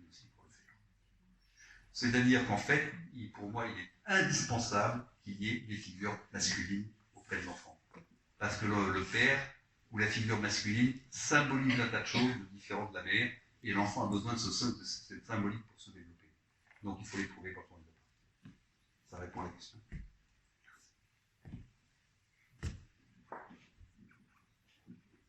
Oui. Alors moi j'ai une question un peu qui fâche, mais que penser dans l'autorité du coup des tables, des fessées, etc. qu'on donne aux enfants? Oui. Oui, c'est une bonne question, très actualité. Alors, oui, que penser des claques, des fessées, bon, bref, des punitions corporelles. D'abord, il y a une notion très forte, il ne doit jamais exister de châtiment corporel. Le châtiment corporel, ça c'est l'éducation à la poussière. En revanche, il doit y avoir une sanction, effectivement, quand l'enfant fait quelque chose de mal. Des sermons qui durent des heures, ça ne sert à rien pour l'enfant. Bon, je sais que la fessée est interdite, mais dans tous les cas, s'il y a quelque chose de physique de fait pour l'enfant, rappelez-vous cette notion, l'autorité parentale est un filtre de douceur. Donc il peut y avoir une petite sanction corporelle, elle ne doit pas être brutale, jamais. Elle doit être empreinte d'une certaine douceur. Moi j'avais un truc avec mes enfants. Ah oui, c'est important cette question-là. Hein. J'avais un truc avec mes enfants, quand ils faisaient une bêtise, je leur disais approche-toi et mets ta main comme ça. Et avec le lait, je fais comme ça. Pas trop violent quand même, hein. Je jamais pété un doigt avec ça, hein. Ne m'inquiétez pas. Oui, mais ça les marquait quand même beaucoup. C'est quelque chose, c'est une espèce de. Je ne sais pas pourquoi, ça les marquait beaucoup. C'est-à-dire que la punition, elle est souvent beaucoup plus symbolique qu'effective. Je ne crois pas au châtiment corporel. Ça, c'est. De toute façon, moi, je ne crois pas, mais je crois qu'il produit des effets désastreux. Donc, La claque, ben, je crois qu'on m'a fait une claque, on va s'excuser après. Pourquoi? Parce que la claque, on touche le visage, on touche l'identité de la personne, on touche une zone très intime de la personne, le visage. Et je pense que la claque, il faut s'excuser parce qu'on ne peut pas y donner. Voilà. Les fessées, c'est interdit par la loi. Mais bon. Ça attire le sang, il faut aussi. Mais le point clé là-dedans, c'est qu'il ne doit pas y avoir de violence. C'est la violence qui est malsaine. Il ne doit jamais y avoir de violence avec l'enfant, mais pas plus de violence psychologique que de violence physique. Hein. La violence psychologique, c'est malsaine pour l'enfant aussi. La juste autorité n'est pas violente. Elle sanctionne, mais elle n'est jamais violente. Elle est forte, mais c'est une force qui est contrôlée, qui est maîtrisée, qui est... Voilà. Donc oui, c'est une bonne question qui fait beaucoup de débat actuellement. En tout cas, vous ne ferez jamais dire l'inverse, il faut sanctionner ce qui ne va pas. Mais sanctionner en se rappelant l'autorité est un filtre par rapport à la sanction de l'aide. C'est un filtre de douceur. Je crois que cette notion est très importante. Oui. Pour rester sur le thème de la sanction, chez les enfants de moins de 5 ans, moins de 7 ans, mais moins de 5 ans, à partir de là, le cortex, tout le cortex est bien formé. Donc ils ne savent pas encore, le cortex n'est pas assez bien formé pour savoir ce que c'est que le caprice. Est-ce que vraiment une sanction dans ce cas-là est nécessaire? Oui, oui. Alors, la sanction est nécessaire, pourquoi? Je vais vous prendre un exemple très basique. Quand on dresse un animal, à chaque fois qu'il y a quelque chose qui correspond à la façon dont on le dresse, on récompense. À chaque fois qu'il fait quelque chose de contraire, on sanctionne. Qu'est-ce qu'au bout d'un petit moment, il n'est pas idiot, sa petite tête là, hein, il va se créer des réflexes. Tout ce qui lui fait du bien, il va aller vers, tout ce qui lui fait du mal, il va l'éviter. Alors, effectivement, ce que tu dis est vrai sur des points du cortex, je ne suis pas très doué sur ces questions-là, mais en revanche, ces notions de réflexe jouent déjà chez l'enfant. Mais c'est un tout petit, les réflexes sont déjà actifs. Donc, quand ça fait quelque chose de bien, s'il est récompensé, il va avoir tendance à recommencer. Quand il fait quelque chose de mal, s'il est sanctionné, il va avoir tendance à l'éviter. Mais là encore, bien évidemment, il n'y a aucune violence là-dedans. C'est des petites choses qui sont vraiment à la mesure de l'enfant. Mais je crois beaucoup à la création du réflexe déjà chez les tout petits. Je ne dis pas qu'on élève un enfant comme on dresse un animal, c'est pas ce que je veux dire. Mais nous avons un corps animal aussi, nous avons des choses communes avec l'animal. Je ne peux pas trop dire beaucoup plus, parce que sincèrement, je ne connais pas bien le développement du cortex. Oui.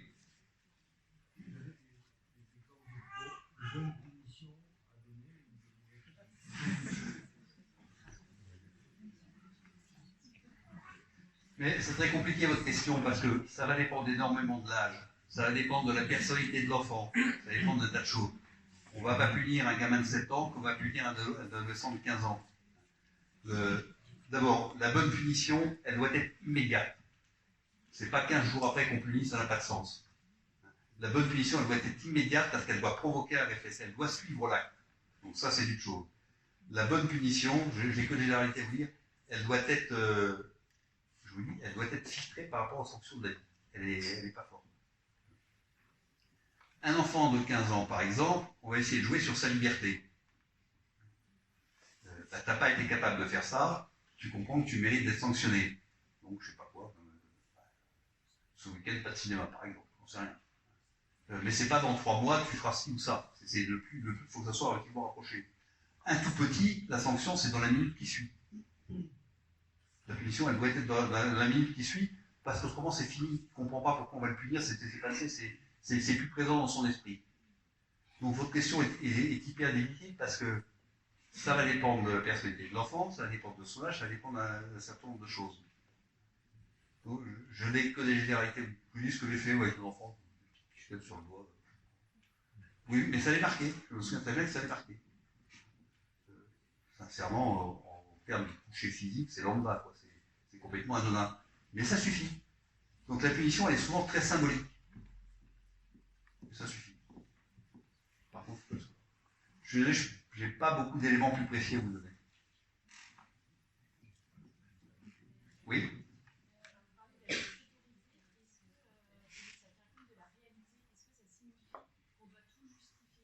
Non. Non. Oui, merci de poser cette question. L'autorité l'autorité n'a pas à se justifier. Elle est parce qu'elle est tout. L'autorité qui se justifie, c'est l'autorité qui n'est pas sûre d'elle-même. Ah, expliquer, c'est autre chose. Mais l'autorité elle-même n'a pas à se justifier. Puisqu'elle vient aborder quelque chose où l'enfant n'a pas de liberté. Si elle se justifie, c'est en train de... Ça va pas. Elle va au-delà de la liberté de l'enfant, l'autorité. Donc elle n'a pas à se justifier, elle est là parce que c'est le point bas, elle doit être là. Par contre, expliquer, oui, bien sûr qu'il faut expliquer. Le danger de l'explication, ça serait de tomber dans une négociation. L'enfant, il n'est pas fou, on va commencer à lui expliquer, il va contester ce qu'on lui dit, et on va rentrer dans une espèce de négociation avec lui. Donc ça non. En revanche, oui, il serait stupide de sanctionner un enfant sans lui dire pourquoi on le fait. Donc elle doit être explicative, l'autorité, mais elle ne se justifie pas en tant que telle. Et bien évidemment, l'explication avec un gamin de 5 ans ou un ado de 17 ans ne va pas être la même chose. Donc, ça vous va comme réponse? D'accord. Oui? Avec l'exemple du monsieur qui allait fumer en cachette, de noter, on se prépare comme des traités, et pour avoir une proposition de réponse face à un enfant qui refuse de faire cette voie, on essaye différentes méthodes, mais rien ne fonctionne et il ne veut pas obéir, il ne veut pas s'y mettre. D'accord. La plupart des enfants qui désobéissent par réflexe. Alors là, il y a un petit schéma qui est très important, il faut bien comprendre. Il se produit un événement. Cet événement, chez chacun de nous, en fonction de toute notre histoire, va provoquer une émotion. Au-delà d'un certain seuil émotionnel, il y a un réflexe qui se déclenche, et donc une attitude qui se traduit en finale. La stupidité, c'est de se cristalliser sur l'attitude, que nous faisons tous. C'est quand même stupide logiquement, parce que le point clé, on voit bien que c'est l'émotion de l'enfant. Qu'est-ce qu'il a vécu qui déclenche ce réflexe en lui?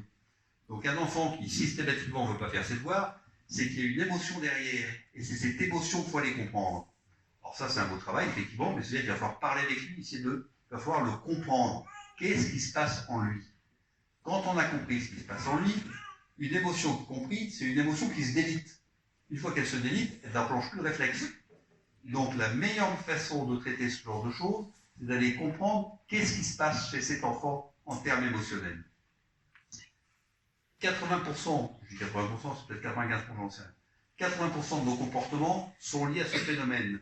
Événement, émotion, réflexe, attitude. Et à chaque fois, on va se polariser sur l'attitude qui est inadaptée.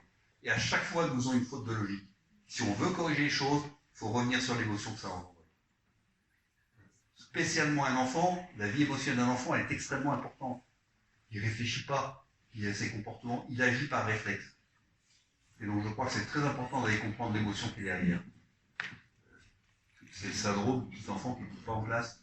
Il n'écoute pas en classe parce qu'il n'éprouve pas d'émotion positive, tout simplement. Alors on peut lui faire des cours à répétition, à tas de machin, mais j'ai connu ça toute ma vie. Moi. Je n'écoutais pas en classe, on a passé longtemps à me bassiner pour le travail, je l'ai jamais fait. Et je pense que je n'éprouvais pas d'émotion positive en classe. Bon, tu as regardé là pour ce autre chose, je sais pas quoi. C'est pas que je voulais pas, c'est que je pouvais pas. J'avais un réflexe qui me menait ailleurs. Donc cette compréhension du réflexe de la personne, c'est très important, spécialement chez l'enfant. Et c'est l'émotion qui déclenche.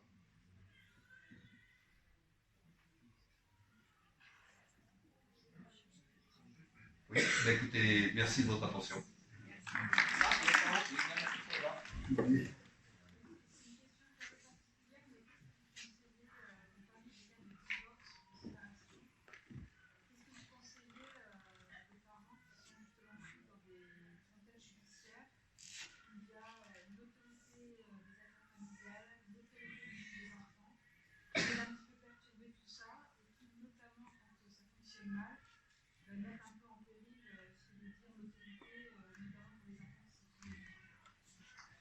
C'est pas une question simple que vous me posez là.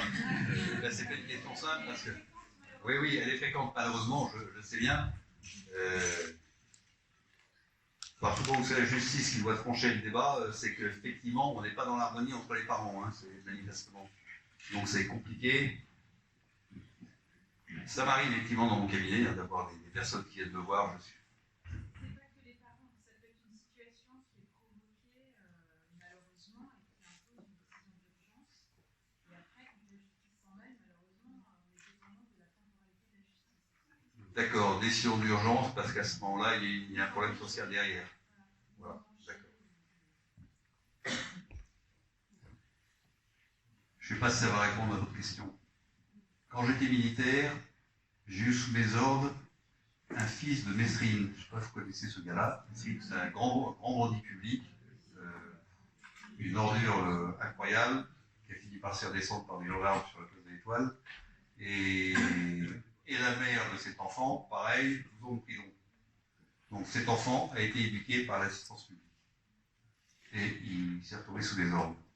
J'ai été admiratif de ce garçon. Quand je lui ai demandé de me parler de son père, il a pu me parler des qualités de son père. Et du coup, je suis admiratif de ce qu'a fait l'assistance publique. Ils ont réussi à éduquer cet enfant avec un respect pour son père, qui était pourtant un bandit, vraiment un malfaiteur des pires qu'on ait pu connaître. Ils avaient su trouver les qualités de son père, ils avaient su les inculquer à cet enfant. Ben, je ne sais pas si ça va répondre à votre question, mais dans des cas sociaux très difficiles comme ça, je pense qu'il faut aller chercher les qualités des parents et les mettre en avant vis-à-vis des enfants. J'ai actuellement dans mon cabinet un garçon issu d'un viol. Je ne fais pas le détail du truc. L'image des de son père est extrêmement dégradée, sauf que j'ai pu voir son grand-père, le père du père, que j'ai fait venir dans une séance avec ce garçon, et qui a pu lui parler des qualités de son père. C'est incroyable ce que ça a provoqué chez cet enfant. Ça perçoit son père, ben oui, d'accord, il a fait des bêtises, mais il avait aussi des qualités, il avait aussi en lui des belles choses. Et je pense que c'est ce qu'il faut faire dans des situations très difficiles, c'est inculquer à l'enfant, ben oui, tes parents là, ils ont fait quelque chose qui ne vont pas, mais ils font aussi des choses qui vont bien. Et il faut que tu apprennes à voir les deux. Je ne sais pas si ça répond à votre question, mais c'est comme ça que moi je traite ce genre de choses. Je ne suis pas sûr que ma réponse vous revienne. On peut en parler en particulier si vous voulez. Très bien, merci.